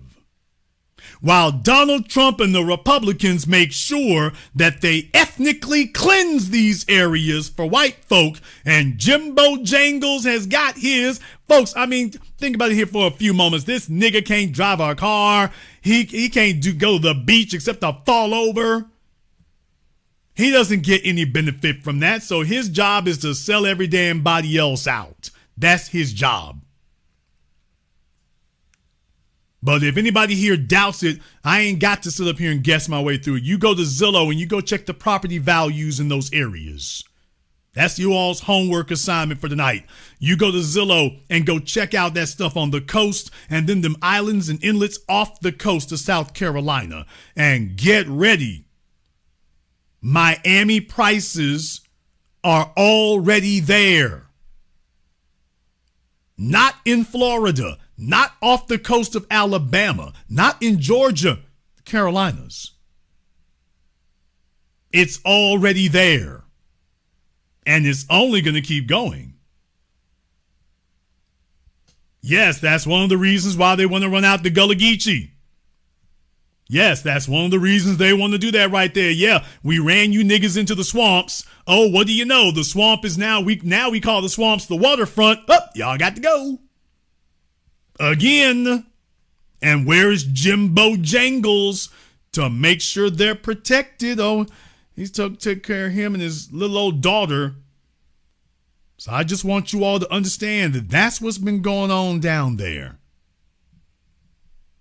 While Ron DeSantis and the rest of them are upholding blatant white supremacy in capitalism in Florida and Kentucky and Tennessee and Alabama, and you get the point. They are upholding unabashed, blatant, open white supremacy when it comes to real estate. And Jimbo Jangles ain't organized a damn thing. He's sitting there with Massa Pelosi. He ain't organized a damn thing. When I take a look at this picture on y'all's screen right there, all I'm thinking is she's saying, good little nigga here. We got his ass, good little nigga. However, you might disagree. Therefore, we've gone ahead and pinned the link to the Zoom there at the top of the chat room. You are more than welcome to give us a call. In the meantime, I want to thank everyone who has contributed to support tonight's program on PayPal, Super Chat, Venmo. Shout out here to Mr. Cochran. Thank you very much for your support here, Mr. Cochran. We appreciate that. To Karen, as always, thank you very much for your support here, sister. We appreciate that as well. Mr. Richburg. Thank you very much here to Keenan, Terrell Evans, there in the super chat. You keep up the good work, brother. We appreciate that. Willis Addison, E305, GG, Miss Kitty, and everybody else here who's contributed for tonight's program. We're going to take a very brief commercial, non-commercial break here. When we come back, we'll take some of your calls here and more. This is the Black Channel. Be the teacher, knowledge on the block. Got the kids learning, minds open like a lock. Books and skills from the east to the west. Bringing education, yeah, we're simply the best. Classes on fire, brains burning with desire. Innovation driving like a tire through the mire. Math, science, history, we got the whole range. Kids hitting new heights, teachers making a change. Used to be the teacher, stacking up the grades. Future bright shining, no need for no shades. Got the youth thriving, moving up the ladder. Smart and sharp, brains growing fatter. Lessons so lit, yeah, they stay in a blaze. Every mind sharp like a sword in the haze. Mr. B in the house breaking knowledge chains. Education kingpin, we repping the gains. Used to be the teacher.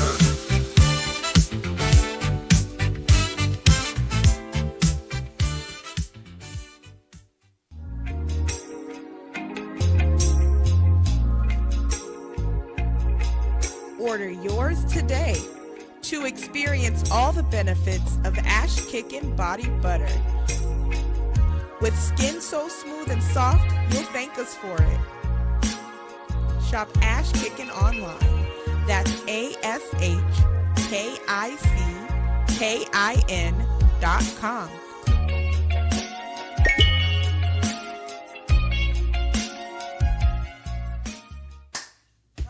this is Brenda Starr, creator of Poetry with a Purpose and author of the book Pressed But Not Crushed. Pressed But Not Crushed is an anthology of political poems that address current and historical issues in American descendants of slave population and African American population. The book describes slaveries and its residuals, Jim Crow segregation, social depredation, and other relevant issues to American descendants of slaves and African Americans, including the current political climate that does not address our issues.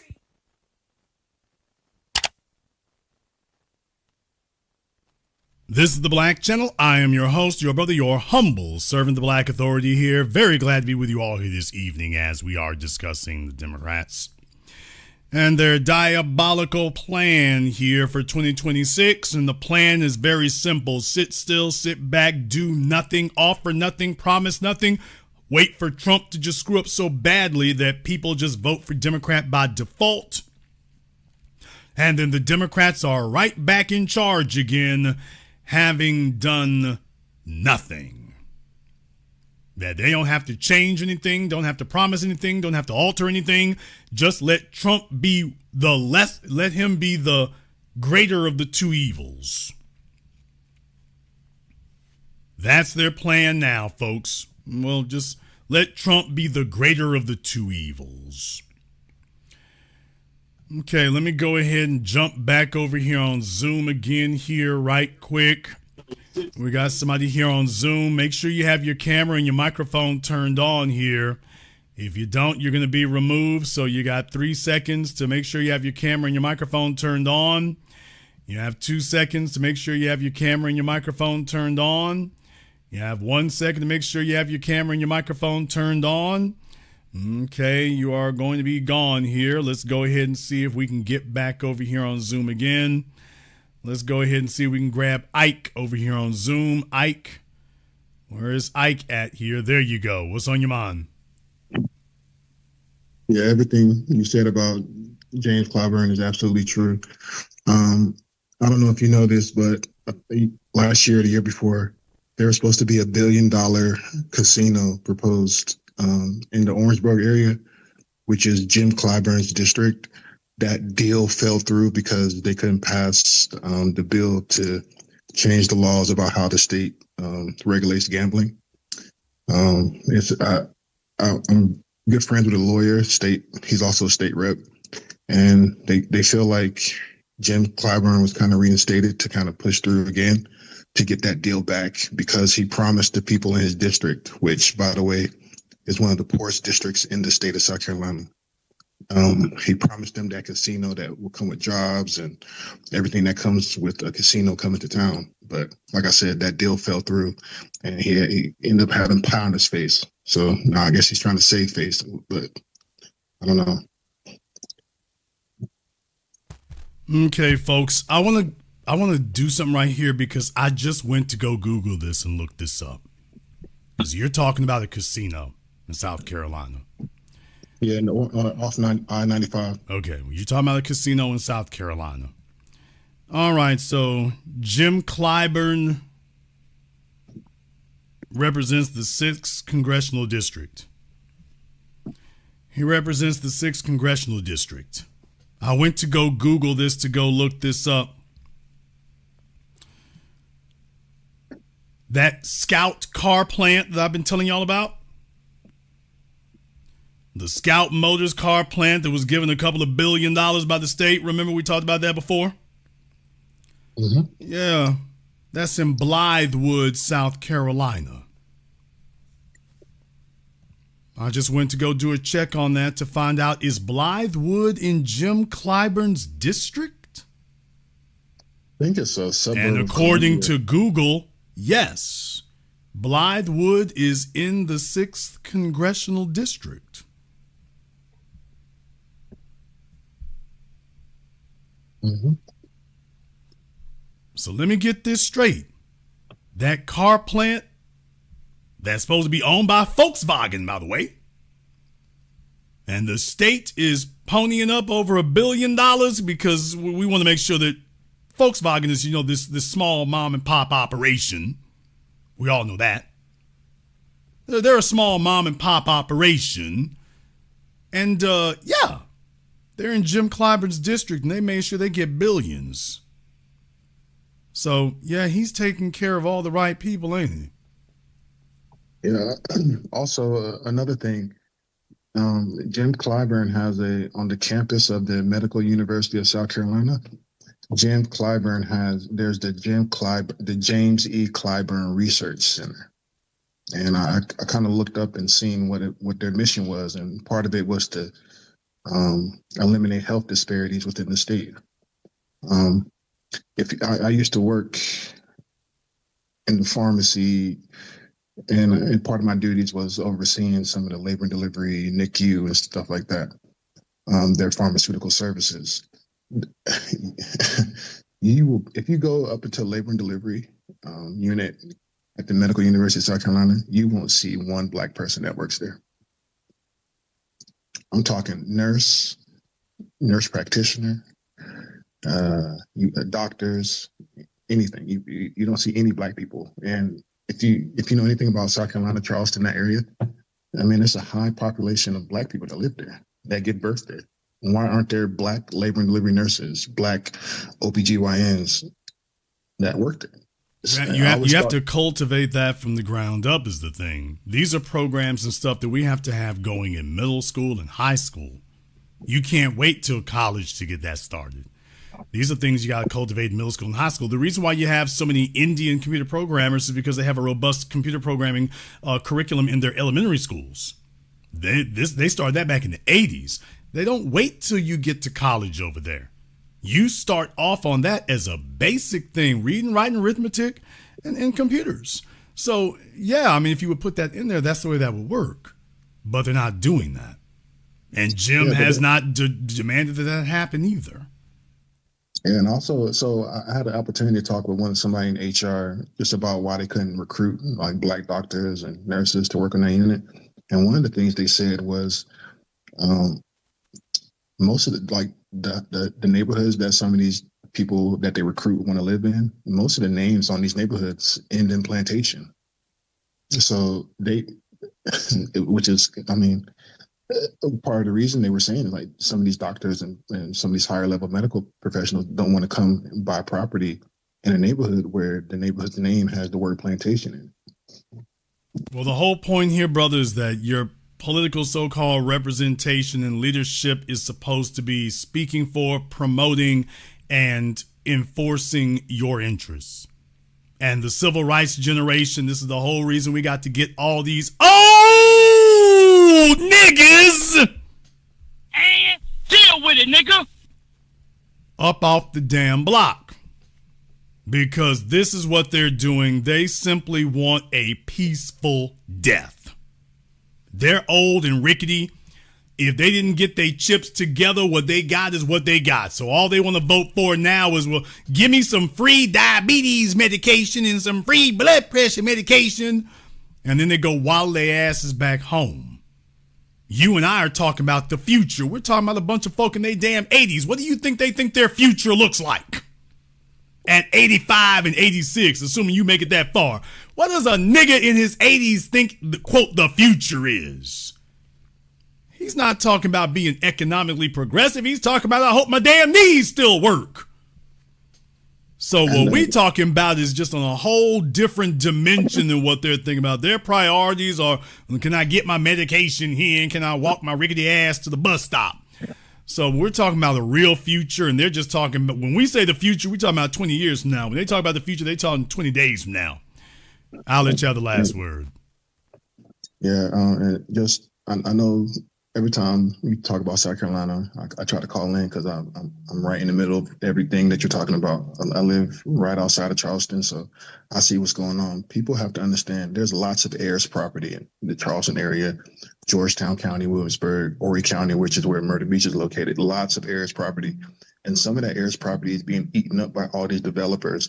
And these people have no protection about how to keep their property, what to do with it. It ends up in these tax auctions and property auctions, and people are losing their land left and right. and there's no protections for these people. Like, yeah, I mean, you can have property, but if the property values are constantly going up, then that's going to constantly constitute a bill. And if you are economically strangled, that is going to seriously reduce your ability to hold on to the property to begin with. And property over time has to be maintained, so it's going to have to be maintained, built, might have to be rebuilt. So yeah, if you're economically strangled, it's the strategy of withering on the vine. It used to be they came into town, the Ku Klux Klan, and firebombed the place and burned it down. Now they just sit back for 30 years and let the neighborhood degrade, and hopefully the kids move out because the economy is so devastated. The kids wind up moving somewhere else, and the property just kind of sits there, and there might be one of the kids' grandkids left who don't really know where it came from, but now I'm gonna keep it in the family. But can you afford to do that? Because by the time they do that, they probably got property of their own or an overpriced apartment of their own. So that land doesn't really have value for them. It's a burden for them that isn't providing any real current practical value. And so the vultures realize this, and they just wait for you to wither on the vine. Thank you very much for giving us a call tonight. That's the way they do it now. And Jimbo Jangles has aided and abetted in every step of it. He has aided and abetted in every step of it. And the problem is we have to sit up here and keep fighting until a critical mass of these old niggas die off. I'm talking about the voters. Please understand, these old bastards, Jim Clyburn knows what... All right, for everybody here, when the meeting is called to order, we vote for me. We will continue to make sure that you have free insure and you get discounts on the bus and at Golden Corral for Sundays and Thursdays. We're going to have that for there now. That's his campaign platform. I got the fish fry and the cornbread. Make sure you vote for me right here now. We will negotiate with Walmart to bring down these insulin prices. These insulin prices are out of control right here, boy. My sciatica be acting up. Damn! I mean, you're talking about building a life, and these old bastards are sitting up here creaking their way out the bingo hall, driving slow as hell on the freeway with them big ass aviator shades on. And all they can, their campaign demands are prescription drugs. That's their campaign demand. You talking about you need housing. These old niggas are like, they got their house. You're talking about wages. This old nigga is already retired from the plant before they outsourced everything. So Jimbo Jangles like, okay, for those of you who are still breathing, I need y'all to show up at the polls here and vote now, because these little young niggas over here, they just don't get it. They sloganeering and they coming to the fish fry. Why y'all effing with me? They coming to the fish fry. Why y'all effing with me?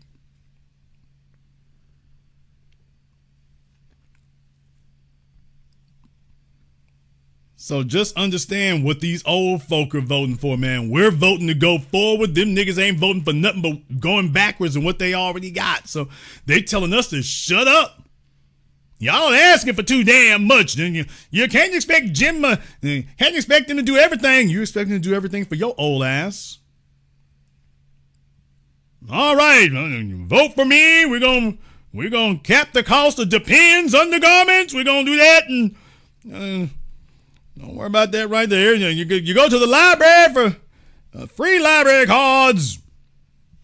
I want to make sure y'all have that. Don't y'all be listening to those young niggas over there. They making trouble and whatnot. We don't need no more of that. We are going to demand extra motorized shopping carts at Walmart and Target. Oh my God, bro. Oh, hell no, man.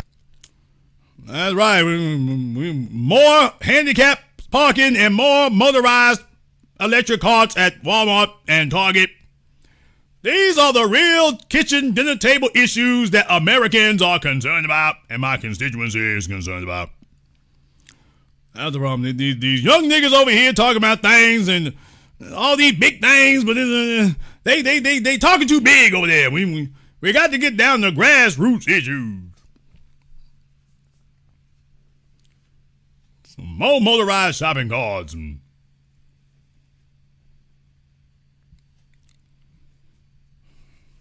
Senior discounts for Netflix subscriptions.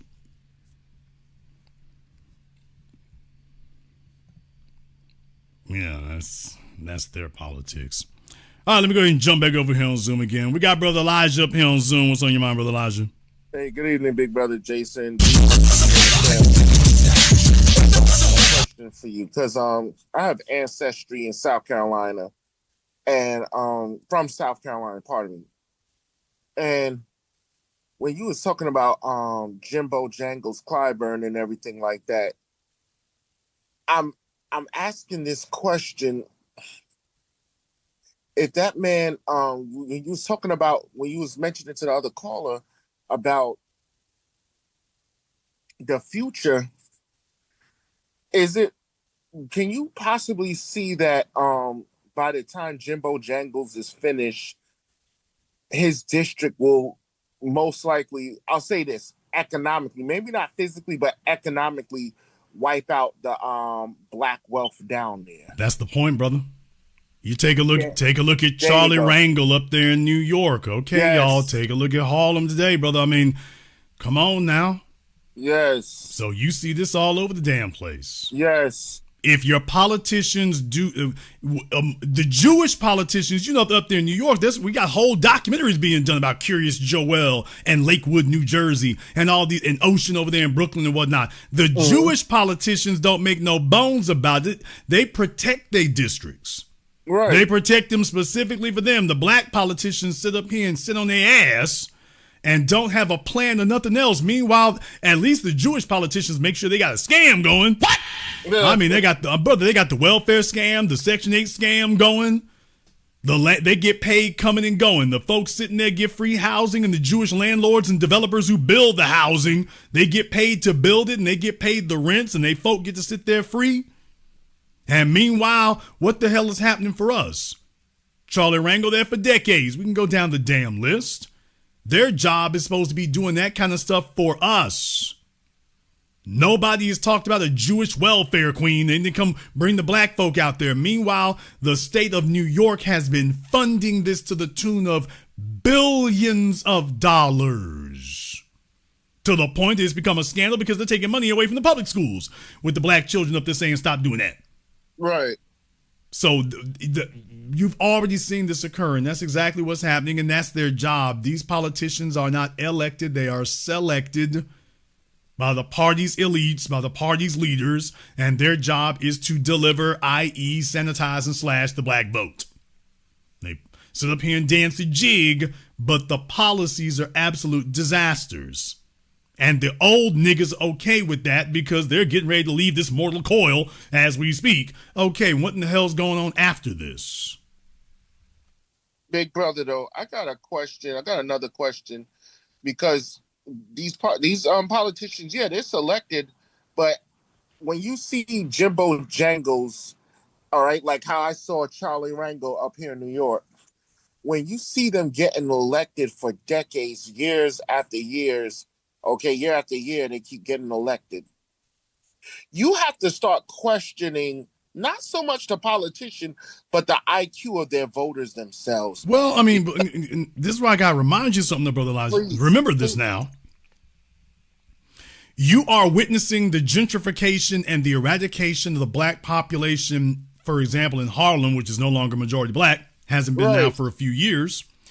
But when it was, that was black folk who owned the brownstones there. Yes. The whole Cosby Show thing, if you remember.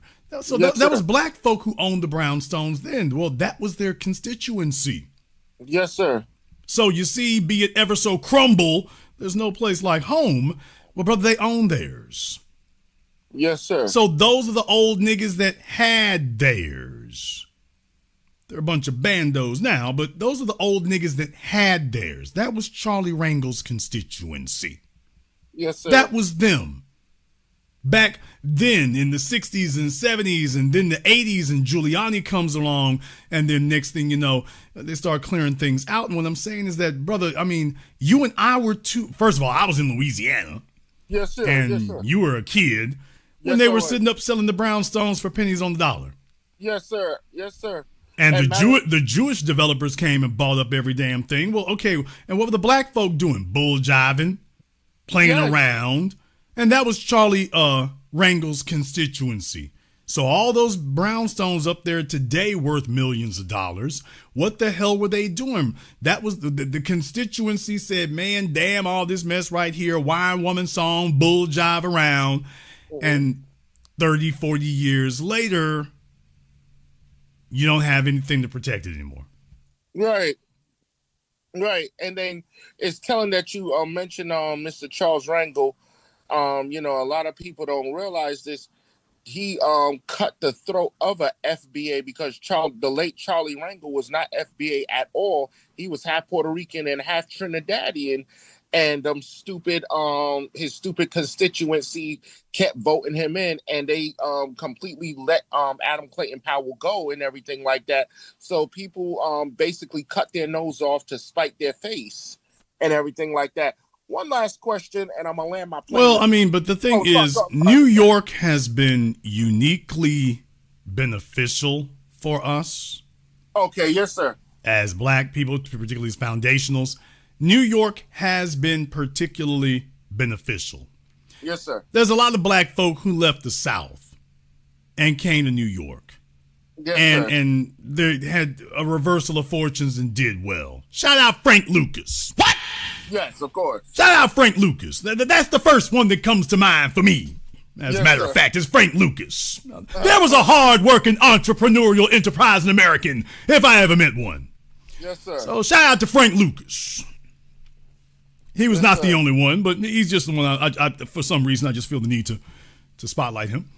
But there was a lot of black folk who left the South and they did well when they got to New York. However, I got to remind you, by the way, Frank Lucas left the South and came to New York, blew up, made a bunch of money. I got that. Frank Lucas, by the way, Frank, I couldn't help but notice that woman you were with. Damn! By the way, Frank, once things got good, I see New York rubbed off on you. Yeah, yeah. Just as soon as you got your feet under you, could buy a Cadillac and get the mink fur. The feds wasn't on you till you met that chick. And all of a sudden, you want to style and profile for her. So I just couldn't help but notice. I think that's the element that folks have forgotten.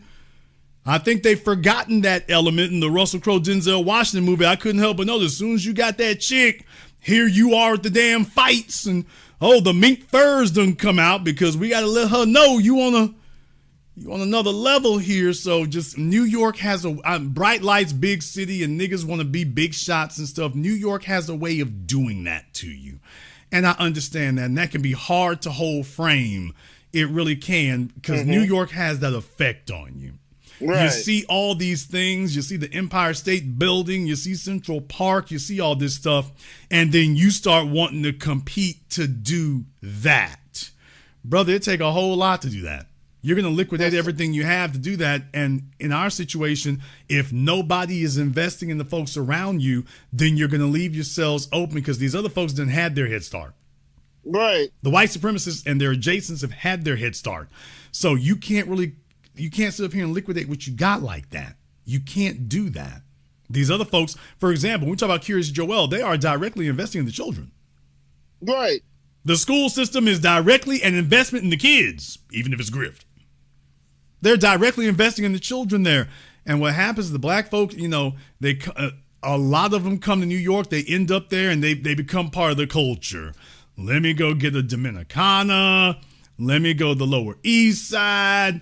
Let me go show up at these parties over here. I'm not validated if I don't get an Asian chick now. I got a Filipino. It becomes about all these symbolic, me accomplishments. It becomes about these symbolic social accomplishments, not about any real, progressive action. It becomes about that. Right. And so New York has a real bad way of corrupting and twisting people in that way. And they lose the damn plot. And then next thing you know, it all becomes about styling and profiling, and these niggas ain't got enough to style and profile with.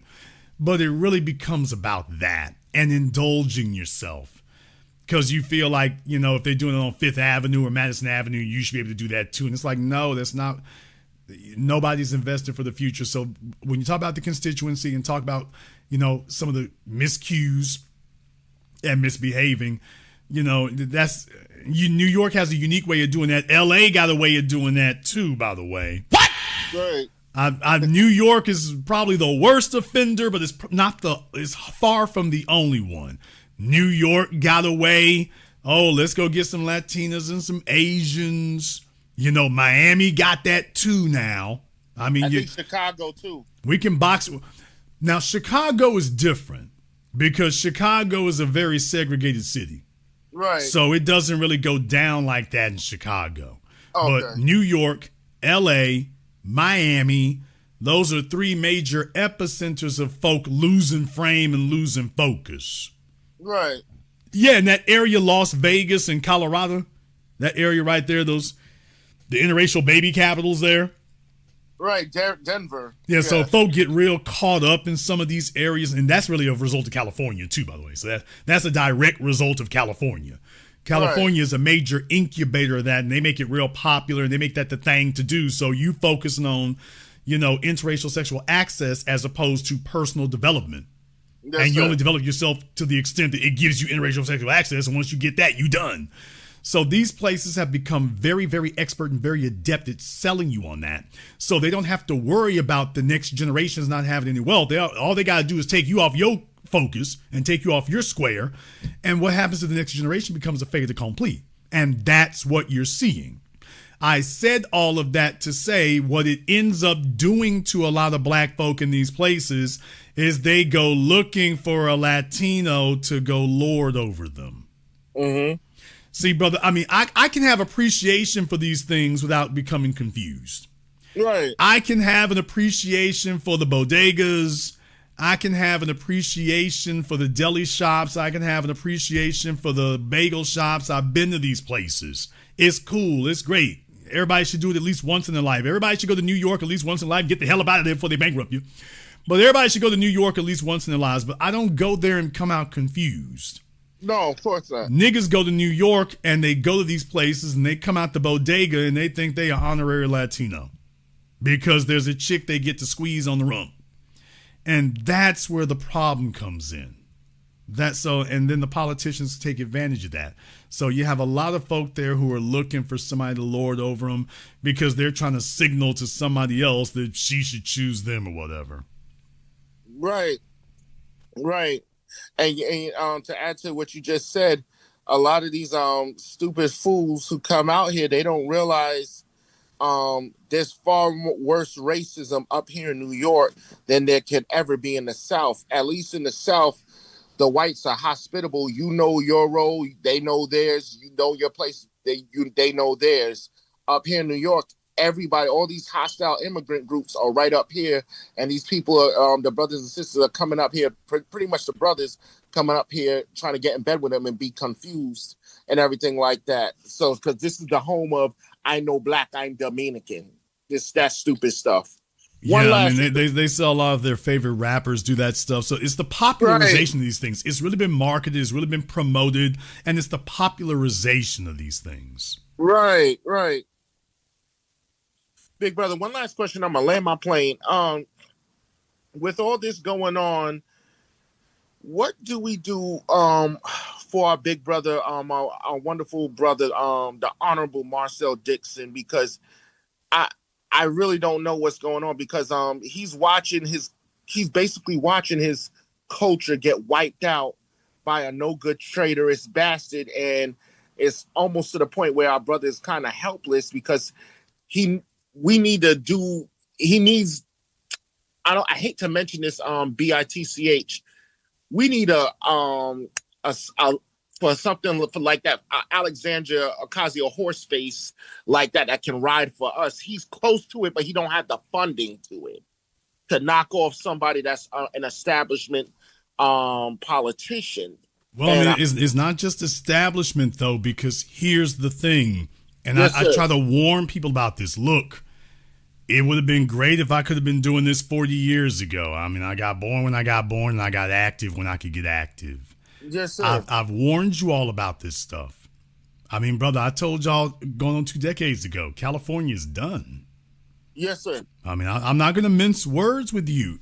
I can't tell you that the walls are closing in and they're just going to be like Bibi Netanyahu with Iran. It's just closing in forever. No, if you don't make a move, eventually you're going to get up one day and there won't be a move left to make. Brother, Yes, I sir. warned you all about Harlem. I did a whole damn documentary, 7 a.m. I warned about this. When I did 7 a.m., it was still a majority black place, no longer. If you do not act, eventually there won't be a move to make. The numbers will just be against you. Because Yes, sir. all these billionaires and whatnot, they ain't just sitting on their asses. They are actively moving and working and investing to divest you and to exercise you. Yes, They're sir. actively working to do that. They're not just sitting back and watching you move around. They're putting things in place to remove you. So Miami, you're done. You can go visit Miami. You will run nothing. Yes. California, you're done. Except for some small pockets in the Bay. But as effectively as a force there, at the best, you can be a swing vote in some close elections. But California ostensibly is done. These are numbers. These are numbers. Yes, sir. Yes, sir. Arizona, I don't see what you're going to do with that. I don't see what you could do with that. Colorado, I don't see what you could do with that. I don't. Right. New York, I warned about Harlem over a decade ago. Yes, Well, sir. here we go, man. So now in Charleston, Yes, brother, sir. they're not sitting still. I want all of you. Your homework assignment is South Carolina tonight. Your homework assignment is South Carolina tonight. I keep telling y'all about the Cooper. You can go look it up for yourselves. It's a hotel that they're building down there on the waterfront in Charleston. You can look it up, the Cooper. And like I said, I don't know if they're ever going to open it. They've been working on it forever. I don't know if they're ever going to open this monstrosity. Mm-hmm. But that's just one among several. Right. That's not the only one. So I'm just letting you all know they're not sitting still, man. They're not just sitting still, and you got 2 headwinds working against you. The old niggas sitting on the asses and the young folk who they got to eat in between elections. So a lot of them can't even sit still. Right. So this is literally what you have going on right there. What you need there is the establishment that's behind James Clyburn. They need to be behind somebody like Marcel. However, that's going to be very, very daunting because all of them are in the tank for the Democrats and the establishment also. Right. So the real thing is it takes a constant effort on these things, and I'm just one person. That's what I'm saying. Once we start getting down to the granular level, nationally, we are doing very well for bringing issues to the front. Right. It's getting the local folk to get a hold of these issues. And I said this over a decade ago, too, and I will keep repeating this. There should be a Jason Black in every major metropolitan city. Yes, sir. Speaking specifically to their issues. Yes, sir. There should be a Jason Black in Los Angeles broadcasting for Los Angeles about Los Angeles's racist Latino city council and so on and so forth. There should be a Jason Black in Seattle. There should be a Jason Black in Dallas speaking specifically about Dallas. Not about America, not about Florida, not about Iran. Speaking specific, just like you got your morning DJs who talk about what's going on in Dallas and the traffic. You should have folk in Dallas who are speaking specifically about Dallas and what's going on there, galvanizing and organizing them in Dallas specifically there. That should be a daily conversation that's happening all the time. They should be bringing folk in and interviewing folk and pass the cornbread and pork chop and whatnot. You need to go, because these white boys they complain all the hell you damn well want to. They get their cameras, they go out there and go record some folk and get controversial and make some noise and make some trouble. Right. And in every major American city, there should be a Jason Black broadcasting daily in their interests, because these other groups, they're doing that. And what happens, showing up every 2 years and trying to play fire department, that's the problem. It needs to be a campaign, steady campaign, consistent campaign everywhere. Right. In Chicago, y'all need 2 or 3 Jason Blacks up there. DC, need about 5 or 6. And yes, that's what I'm talking about, brother. I mean, I did my documentary Gentrified, talking about Clark Construction. Brother, I went back through there in them areas. That's it. It's a wrap.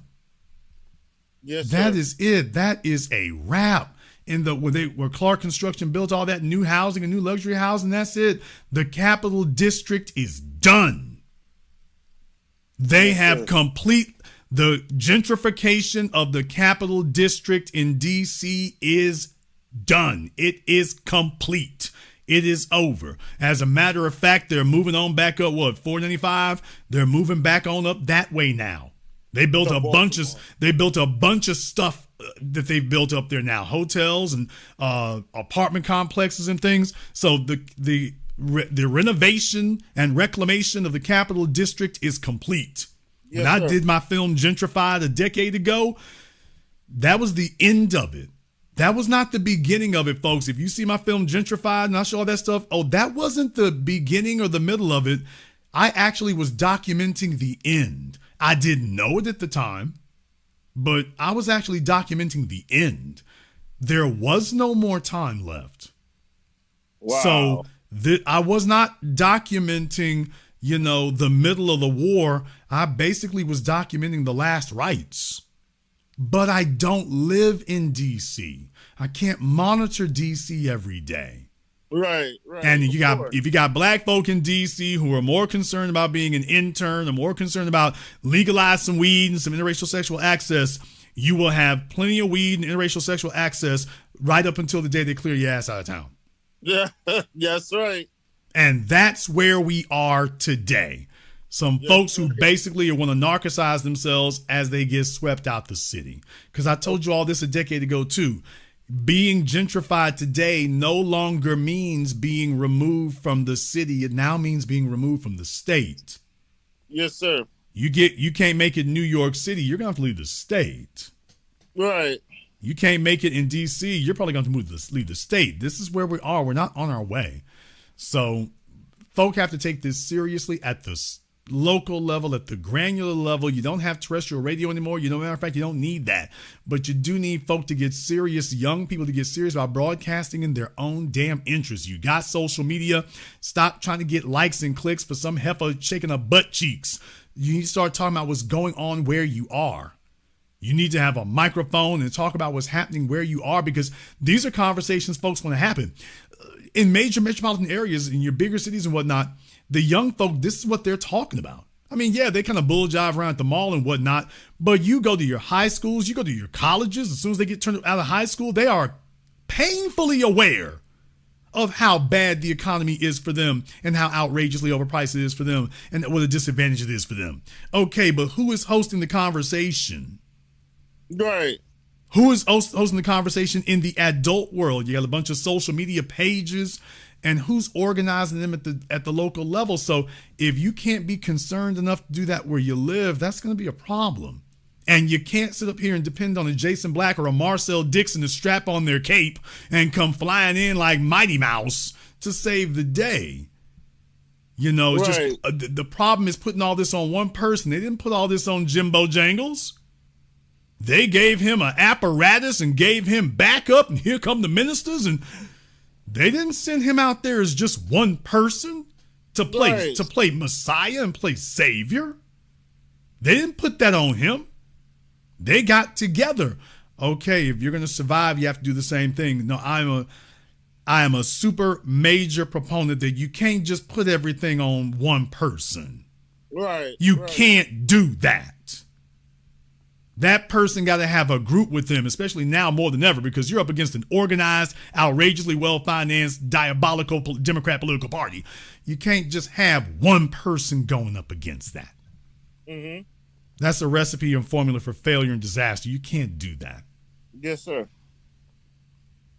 Yes, sir. Look, brother, I'm gonna land my plane, but just to add to your point, because I travel to Los Angeles frequently. Brother, what you just said about the college children in the high school, when I was in the downtown financial district of downtown Los Angeles, I clearly see that us FBAs, we're getting replaced, because if you see a black face down there and you see it with a suit or a nice business skirt, that ain't a FBA down there, all right, that's going into those office buildings. Most like those were foreign recruitments, especially like I saw a lot of Africans downtown Los Angeles. So what you said was spot on. Well, brother, once again here, I want to remind you all of something right now, because I have to say this as well. A decade ago when I did Gentrified, I brought y'all into New York. Those of you who were there, brother, I've done what I can. I've done more in New York than any of the niggas who live up there. I had real estate people there to tell y'all, okay, this is what the hell you need to do. We're a decade later. Who's bought something? I brought in Miss Willie Suggs to let y'all know, by the way, you do understand that if you take out a mortgage, if 3 or 4 of you sign on it, if one of you doesn't have enough money, if 3 or 4 of you sign, they'll add all your income together, and that gets kind of the purchase for it. Okay, a decade later, who's acted on it? Right. Who's acting on it now? A decade later, brother. You can't sit up here and replicate what the damn civil rights folk did, because they bought a house and then started bull jiving. Y'all out here bull jiving first and then trying to figure out if you can survive later. Right. So as far as making the moves, the real thing is, by the way, we can't do everything, but who's making the moves they can? And I'm talking about folk in major cities, man. Right. Folk in major cities here. A decade later, this is supposed to be enough. Okay, if the old niggas did not put together a Black Clark construction, what the young niggas doing? Right, of course. Okay, you're trying to impress me with your non-black female over here. I'm like, okay, did you get any power, wealth, and influence for her, by the way? Or did you just go get a Dodge Charger and you just gonna Frank Lucas out? Right. So at a certain point, I have to hit the brake pedal and say, wait a minute. I did all this a decade ago. A decade ago. How do you have 3 niggas in New York who've been listening to me for a decade and ain't nothing happened? A decade later. Right. Now, is that Charlie Rangel's fault? Is that Jimbo Jangle's fault? Right there, we get to that. When you start talking about that, okay, you got a bunch of niggas up there in New York. He got those niggas. I sure did. And deal with it, nigga. They selling their brownstones and stuff and moving down to the Carolinas. Okay, I'm telling you, all right, if you're gonna make a move like that right there, there's plenty. If you're gonna buy something cheaper, did you buy something cheaper that's gonna be worth 2 or 3 times as much as it is now? And that's why I'm directing y'all to where the islands are and stuff. Okay, who's gonna do that? Because they're not gonna be there forever. Right. Y'all are gonna look up one day and then there won't be anything there you can buy either. And you'll be looking at a bunch of other folk who did that. And yet you'll have black females going in outrageous amounts of subprime mortgage debt, breaking their arms, patting themselves on the back for property that they either can't afford to pay off or won't be worth much of anything. And the stuff that'll really appreciate, okay, who's making that move after a decade? Right. That's my point. Yes, sir. Yes, sir. Hey, big brother, thank you so much for tonight's broadcast and letting me up. And this is this topic tonight is very sobering, because we got too many black traitorous bastards that we put in front of us, and we got to find a way to stop them and get them out of the mix. But we got a lot of these niggas who keep getting in our way and keep putting these bastards right back in. So look, just thank you for raising awareness as always, brother. And I'm gonna land my plane there and be one to you and the family. Thank you very much. Give us a call tonight. Yeah, like I said, I mean, at a certain point there, man, you got to take the reins for yourself. Yes, we can see those things. Yes, we can identify them. Yes, we know there's problems. Yes, we know the old folks who messed up there. Yes, some of them are still in place and whatnot, but that still doesn't alleviate the responsibility to organize and move to the extent that you can. That's the thing about it. That still doesn't alleviate you from moving to the extent that you can. Maybe you can't do everything, but you can do something. And I'm just saying, 10 years later, at a certain point, I'm like, wait a minute, where'd the last decade go? I mean, I know it feels like 7 a.m. was just yesterday, but it's been over a decade now. At some point, where'd that go?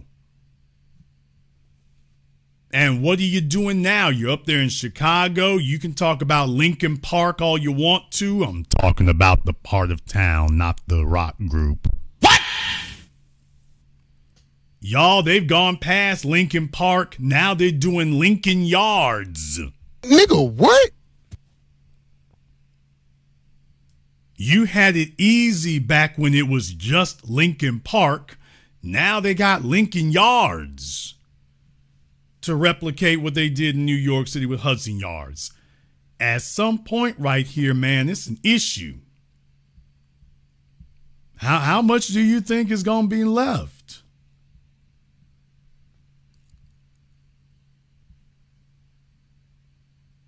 Sitting around being experts at complaining about it and whatnot, and what other folk didn't do, it's like, okay, at some point we got to point the finger at you.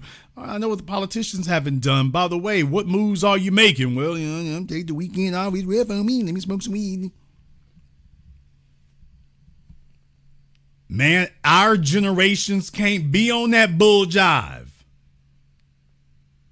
Constantly having complaints and ain't made move one. You got 3 or 4 bastard kids and you ain't laid up with somebody yet who can sign a mortgage for something? Sitting next to Mr. Dreamer, he's dreaming his ass off, you two making each other's toes curl, and 10 damn years later, the needle ain't moved. And we got places all over the country like that. Everybody is out here taking their piece and their slice of the pie and then taking your slice, or what could have been your slice. At what point do you sit there in Chicago and it's a decade after Jason showed up and it's like, okay, now what did we do? Independent and on our own. If you live in the grassroots there, what did you do besides complain about what these other folk are doing? I already did the film a decade ago talking about what they done did in Chinatown in Chicago.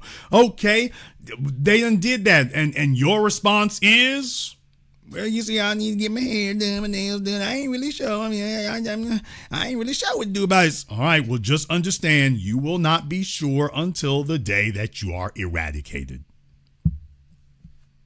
If your response in your position is to sit up here and bull jive and you don't know what to do and I can't really get serious and can't make no savings and it's all messed up here, and when it's time for niggas to go get some sex, they got unlimited money. You never heard a fella sit up here and say he'll find some money for a Uber where there's some sex involved, but when it comes to actually changing their lives, he'll sit up here and spend 5 or 6 years to go work for some nutty ass hood rat.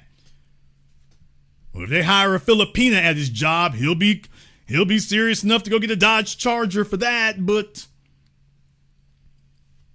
he won't put 3 or 5 years into investing in himself so that he can actually have something of some significance.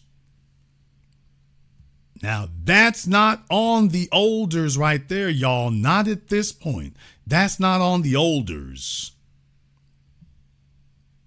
Now, I'm just making this as a warning to our generations here. You can play that game if you want to. The consequences for you will be far more devastating. You can see how outrageously overpriced and gentrified everything is. They ain't having no mercy on anybody. They're not having any mercy on anyone. You think it's bad today? I've spent the last almost 2 decades documenting for you all in all these various places around the country. You know why? Because ain't nobody in South Carolina telling the story. Nobody in South Carolina is telling the story, so I'm here to tell the story of what's happening in South Carolina. And other than me, y'all wouldn't have been hearing this.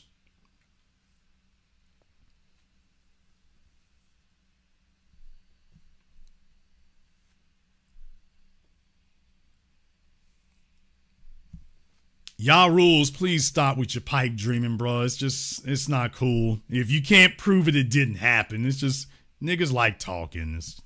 That's what they do. Give me some attention here. Okay. All right, bro. If you didn't document it, it didn't happen. Just, y'all need to stop with the wish fulfillment and wish dreaming and wish casting. We make a move, man. I mean, big things happening. Okay, where is it? You just can't see it. Okay, this nigga sound like Creflo Dollar. Damn! We're not up for the wish casting, dude. Take that to the civil rights generation. Go the civil rights generation with the smoke and mirrors talk, man. Take the jive talk to them. Don't come around sensible people with the jive talk, man.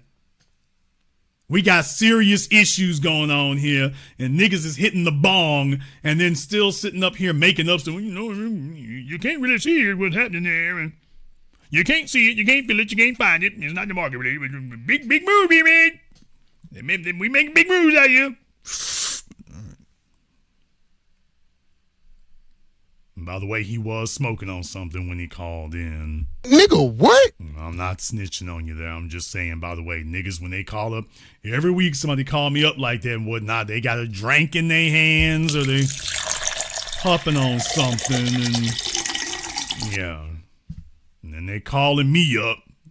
See what they do? The problem is, brother, is a stone cold gas, man. We doing things out here, man. You just got to look. You got to see with your fourth eye. Fourth eye? With your fourth eye. 3 eyes ain't enough, nigga. You need 4. So it's like, okay. Just understand, people, we can sit here and bull jive and play around, but New York gone, California gone, Miami gone. Next up, the Carolinas, a place most of you didn't even think about till the last 5 years. Yeah, that's the way it goes. If you don't make a move, please understand that clock is not eternal. These are not cliches that I'm giving. That clock is not eternal. If we don't do something, eventually time will run out altogether. In some of these cases, it already has. I can't guarantee it hasn't. My job is to do the best I can to create a national conversation, and then folks need to get to work from there, man. I want to give you all a case in point right now since I got y'all here. You know, this is not Jimbo Jangles. If you don't believe me, how many licensed realtors in California do we have in the room? If you're a licensed realtor in California, give me the house emoji in the chat room. If you're a licensed realtor in California, give me the house emoji in the chat room. I want y'all to understand something here. You can complain about these other folks, but if you ain't in no position to make a move whatsoever, all you can do is sit back and watch other people's. Think about that for a few moments. Take a look at the chat room, people. Thousands of folk here. Some of them been listening to me for over a decade. By the way, you want to know what the other folks got that we don't? I just wanted to put that in there. Y'all rule is in his feelings there. This is what happens when broke niggas and dumb niggas, they hit the pipe, they hit the joint, and that's the problem. Y'all niggas don't understand my genius here. Nigga, what have you got? Okay, don't talk about what anybody else is doing. Let's talk about what you're doing. Since you're so connected and you know what's going on, why don't you go ahead and educate all of us about what it is that we don't see? We need some names and some addresses, and we'll join together with them. Or better yet, call your baby mama. What? Call her up. Just look in your phone under child support dominatrix and call her up and see if she can refer you to somebody. All these PlayStation pansies call up. That's the problem right there. Y'all don't understand. The situation ain't that bad right there. The Democrats are going to be, okay. Just, yeah. That's what we end up with. By the way, I want y'all to look in the chat room there. I ain't seen one house just yet. Man, we need licensed realtors in Miami, LA, New York, Dallas, DC. Hell, now what did I say? The Carolinas, Myrtle Beach, was that Chesapeake Bay? They got billions of dollars they're building in that tunnel there to connect the bay. They want to supercharge tourism for Virginia Beach. They trying to supercharge that in Chesapeake Bay. Where our realtors at? I'm not even talking about folk for investors. I'm talking about the people who are on our side of the ledger here, ready to say, hey, point you in this direction. Who knows the market? Because these other folks, they know the market. These are all the places where the stuff is still affordable, but things are blowing up. Okay, well, why are we sitting on the ass? Do you even have a realtor in the area that you can call on? Do we have any representation? This is not Jimbo Jangles anymore, people. This is not Charlie Wrangle anymore. Take a look at my chat room right now. You ain't seen a house go up yet. You haven't seen any of them you haven't seen a house emoji go up yet.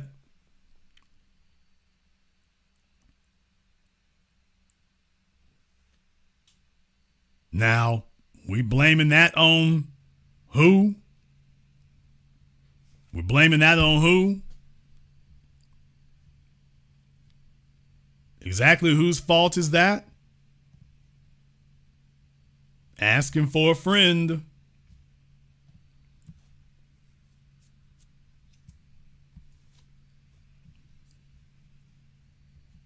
We have property out here all over the damn place, and other folks are gobbling it up and developing it. And I'm not talking about just in America. You got global money.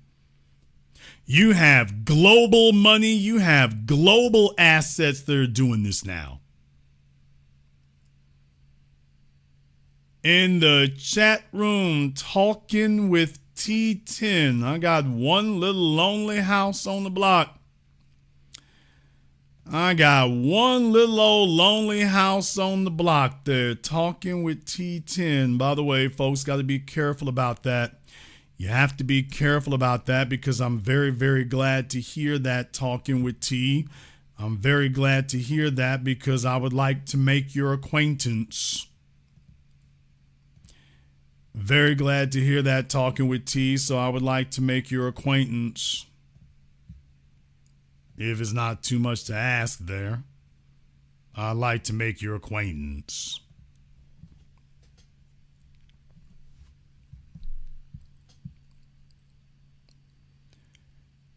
That's a hell of a commentary, by the way. That is a hell of a commentary to have. I'm just pointing that out for y'all. Our generation cannot sit here and have nothing but a long, nonstop list of complaints and then be talking about when you used to be able to get something in Charleston. You used to be able to get something out there. What the hell? At what point does that become an issue, man? At what point is that an issue where it's like, okay, wait a minute. Who's really responsible here? Whose fault is it really, and who's really responsible? Being able to drop all these political names and talk about, oh man, they shouldn't have been doing this and that and the other, and oh man, they left us in a bad lurch. Okay, and then after that, then what? Yeah, I know these are uncomfortable questions because, yeah, I can point to what the Democrats are doing. I mean, absolutely, we can. And we must point it out, and we're going to continue to point it out. But by the way, and our counter move is going to be... The counter move is going to be what exactly? Okay. As a matter of fact here, while I got time to do this, because I got time today, let me go ahead and throw the Zoom link back up in the chat room here right quick. Let me go ahead and throw the Zoom link back up in the chat room here right quick. Okay, Marsha, whoever Marsha is, I don't know who Marsha is. For my folks there, if it corresponds to the places I was naming there, let me know. Go ahead and hit me up on Zoom right quick.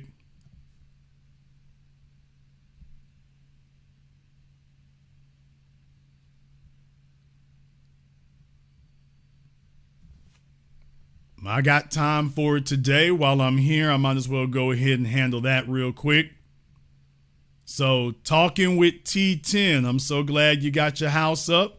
Marsha, I'm so glad you got yours up. Go ahead and hit me up on Zoom there. There's no reason to drag these things out. There's no reason to drag that out.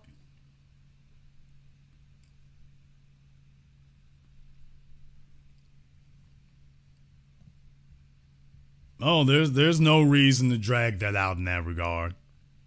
No reason for that. I'm going to say something right here, man. I'm going to say something. I got to say this here tonight. The po mouth thing don't run over here, man. And deal with it, nigga. I got to tell y'all that, man. I'm like, I'll be damned. Hold on a second here now. If you still getting your money together and stuff after a year or two, I understand that.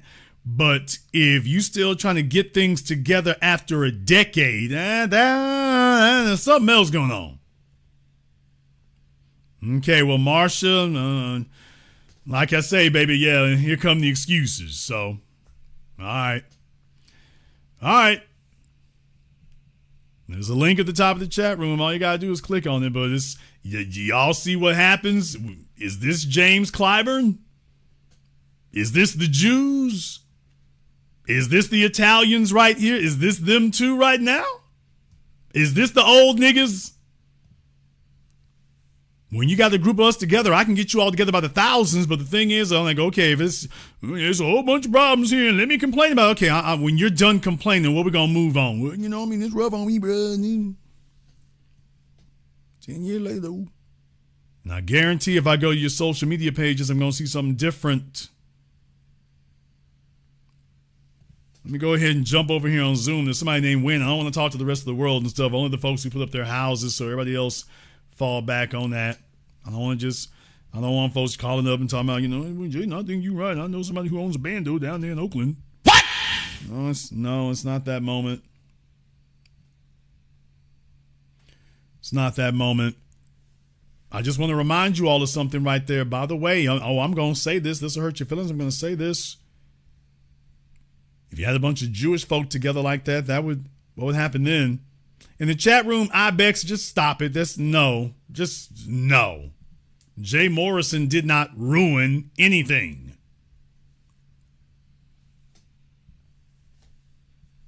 Jay Morrison didn't ruin anything. That is just flat out categorically false. I'm just saying, folks are just saying stuff here. Jay Morrison did not ruin anything. Jay Morrison is a felon and a clown and a con artist. And niggas want to sit up here and get hyped and get giddy about things because somebody shows up on YouTube or shows up on Vlad TV. Nobody knew who the hell he was before he was on Vlad TV. That sounds like a damn psyop to me. What? By the way, nobody knew who the hell he was till he was on Vlad TV. So, yeah. We need folk to sit up here and stop following behind nonsense. But then again, let's just be very, very clear. I got thousands of people listening to me here right now. That's not a Jay Morrison issue. It really isn't. It's not a Jay Morrison issue. The stuff that we would need to do doesn't really cost millions of dollars, but it does require you to be damn me focused. And oh yeah, it does require some folks being real. It does require that. We got a bunch of folks here and stuff, and you got parts of town. You have to go to all these other people. Man, what the hell? This is how you look up, and all the major realtors in Harlem are the white folk, and you think they're going to tell you where everything is?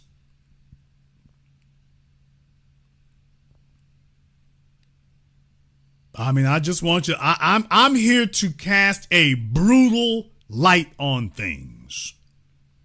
So to anybody who thought that this is the civil rights generation, I'm afraid to call it out. I'm going to call it for just what it is. I'm going to call it for just what it is. Say, okay, hey, man, this is what we're really dealing with right here. And we're not ready for prime time. This is not the old niggas. A bunch of y'all are in here half a century old. For those of us in Gen X, okay, man, we're going on 50 and 52 and 54 years old at this point. Wait a minute. After 5 damn decades, what?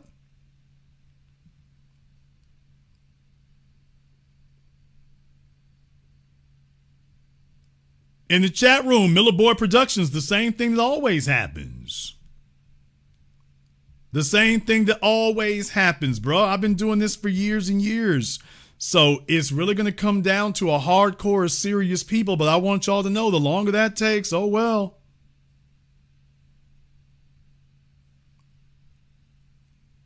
Oh well.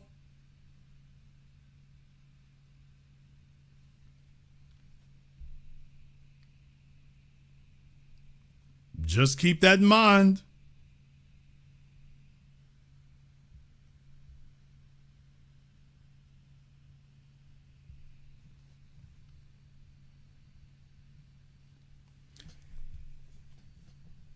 In the chat room, Stock Constellations can hit me up on Zoom. I was gonna go ahead and wrap things up here right quick, but you know what? I'll go ahead and do that. Just so we can say that we left no stone unturned. Just so we can do that.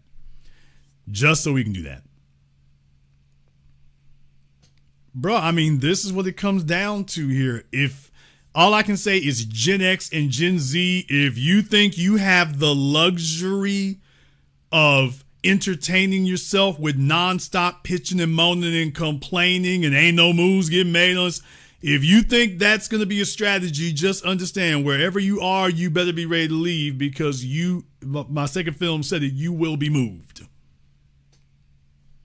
You will be moved. All right, let me go ahead and jump over here on Zoom right quick. Okay, hello, Tamara. Hi. Okay, now which one were you? Are you T? I'm not. I heard that you were going to wrap it up, but I'm not a real estate agent. Okay. But I do closings every day. That's what I do. And I work with people who are buying new houses and people who are refinancing. So You process closings? yeah, that's what I do every day. Okay, for like a mortgage company, hard money lender, something like that? Yeah, I work for the title companies. Oh, okay. What city are you in? I'm in the Tidewater area in the Virginia. You mentioned Chesapeake, that area. Right, yeah, because there's a lot going on and whatnot. Folks don't really know about that, but there's a lot going on there. And the next 10 years are going to be a radical reformation of that area. Because you've already built out like Virginia Beach, for example, but the plan there is basically to turn you all into like another Martha's Vineyard, and they're going to succeed. They're just putting billions of dollars into that. Well, I just did a closing for a lot of people are selling property, and I don't know if anybody who knows, but they're moving into like the Franklin area, Zuni. They're buying land out in like Waverly, so they're buying a lot of the once used to be farmland, and it's developers. So I didn't hear all of your broadcast because I was doing something else, so I came in on the last part. So I don't know if you spoke about where it's a lot of flippers who are buying the cheap houses. I mean, I have my house. I've been in my house almost 20 years. So, but there's a lot of people who are buying houses from renters, and they're buying property. A lot of the flippers are blind or calling the renters and getting them to buy. I just did a closing for a woman who had her house paid off, and she sold it to a flipper, and sold it for like not much money. But I asked her, so why don't you keep your house? She's like, oh, blah, blah, blah, blah. And I was like, the way the house's prices are going up, I don't understand why you would just walk away from your property. But some people, they're selling their houses for undervalue. So a flipper comes in and they fix the house up and they sell it for the highest bidder. In this particular area is a lot of military, and a lot of military are getting assistance with their loans. So I just did a closing for a girl. She's retired military. She got a veterans grant, and she got a first-time home buyer grant.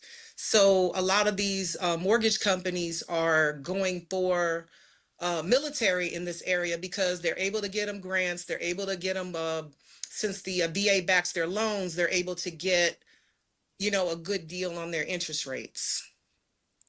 Yeah, I mean, a lot of these folk are finding out that they can't afford the houses that they're in. Yeah, they can't afford it because a lot of people who are coming in from New York, a lot of people, this is a big military area. It is huge. A lot of people are high ranking, multiple, this one girl I bought I did a closing for, she was single and she had a child, but she was military. She was retired military. The other thing is, they're individual, like I said, they're individual flippers, and they're calling around and getting people's houses, and they're going to the probates.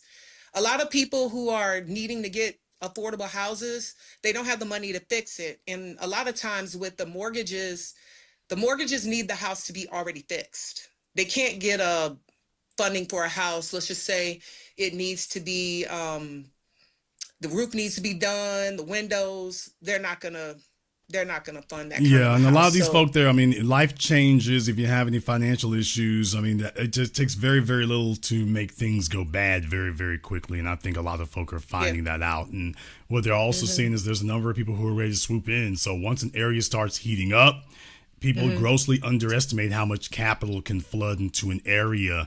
And once they start gobbling it up, man, they start gobbling up everything. So definitely send me an email at theblacauthority@yahoo.com. I'll go ahead and bookmark that. Keep up with you. Thank you very much. Give us a call tonight. Let me see if I can get, I got Teresa up here. Let me see. And Sage Station, you can give me a call if you want to there. Let me see now. Teresa was up here. I'm checking to see. So nobody can sit up here and say I didn't give them a chance to call in about that. I'll have a chance to do that here. So in any case, now Teresa, I don't see anybody there. So just so we don't have any trolling issues, please make sure you have your camera and your microphone turned on for me. YouTube is not going to see you, but just to make sure we don't have any trolling issues. All right, Teresa. Okay. Very glad to make your acquaintance here. Are you talking with T? Yes, I am. You can hear me? Yes, ma'am. I can hear you. Oh, okay. Thank you so much for letting me speak. I appreciate it. Big fan of your show, and just thank you for what you do for our community. Okay, and what city are you out of? Thank you for what you do for our community. Yes, sir. I am out of Detroit, and saw your huge. Okay, your phone's breaking up there. You said you're out of where? Detroit, Michigan. Okay, you're out of Detroit. Okay. Yes, sir. And as you stated, I saw your huge gentrified sign on 8 Mile years ago. And we still have reasonable real estate here in Detroit. Like you can get a house 3-bedroom brick for under $100 in a decent neighborhood. Yeah, I mean, you certainly can. You hear me? Yes, ma'am. You certainly can do that. I mean, definitely, absolutely. The real thing's about, like if you're looking for investing instead, that's going to be a little bit different because you have to be a little bit more discerning about that.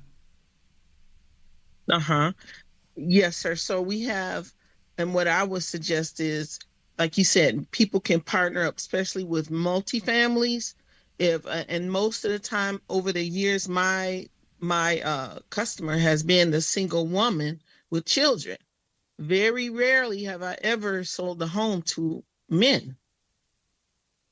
Yeah, and the thing about that is the females are usually doing it at a point of crisis. I mean, they got to get their money together because, the job market's not giving them what they need. They got a bunch of kids, by a bunch of deadbeats, so they got to make a move. The only issue about that, however, is, as I'm sure you're aware, usually the terms that they get are not very flattering. So it puts them in a tough bind there. So they may be able to get one, but they can't get two. They're going to basically spend the rest of their time trying to take care of paying off that one. God help you if it needs anything to happen to it. So you'll basically become consumed with just that one. So there's a number of different things that have to be taken into account. So while I can admire their industriousness, I'm also aware that, they if you're doing on a shoestring budget or whatever, you got the right idea, but you might be undercapitalized for it. Yes, sir. Yes, sir. Absolutely. And another thing we do have, I don't know if you're familiar, we do have the land bank homes here in Detroit. So a lot of people are able to purchase those homes very cheaply, but of course they tow up from the floor up. So they need a lot of work, but people have been able to bootstrap those homes and get money to pay for them, and they take them a year or so, but they get them up to par, and then they're mortgage free. Okay, well, definitely send me an email at theblacauthority@yahoo.com. You can just put the subject line yes, sir. Detroit Realtor. You can just go ahead and do that. Uh-huh. Thank you very much for giving us a call now. I appreciate that. Let me see if I can get Sage up here. Okay, no. I hope I'm not going to have to show my ass here in a moment. Brother, are you a realtor? No, brother. I must have misheard. I thought you said people that listen to you and bought. Okay. I don't know how in the world folk misheard me. No, that's not correct. I don't know how in the world they, quote, misheard me. Everybody and their mama heard me say realtor, and I got folk, I own a house. Nigga, what? So, stock constellations. I bought a home. Okay, is that what I asked for? Did I say that? So, yeah. So, in any case here, like I say, folks, it's just, yeah, there's that. All right, in any case here, people, like I say, for my generation here, all right, there's only so much you can do since these other folk here ain't taking care of business. Our generation is going to end up in a far worse position because for the civil rights generation, it was about losing wealth. For our generation, it'll be extinction. Having the Poe mouth routine, and it's a decade later and nothing has moved. And okay. For our generation, the result will be extinction. Just so you know. And these other people here will be presiding over the funeral. We're going to go ahead and wrap things up here tonight. We're going to go ahead and wrap things up here. I didn't say it was going to be cheerful there, but it does need to be a little bit sobering. Want to thank G. Mars and Walter and everybody who has contributed to support tonight's program on PayPal, Super Chat, Venmo. Thank you very much for your support here. If you are new here to the Black Channel, welcome to the Haven of Intelligent Black Thought. We do this every holiday weekend, some days in between. Click that subscribe button and that notification bell. Join us each and every time that we're here. If you haven't seen our documentary work, you can go to blackchannelfilms.com and get caught up on that. I want to thank all of you for tuning in to tonight's program live or recorded. Thank you for liking, subscribing, and sharing. And this concludes tonight's broadcast of the Black Channel. I am your host, your brother, your humble servant, the Black Authority. And until next time, my brothers and my sisters from around the world, remember, Black is the future, and the future is uncompromising.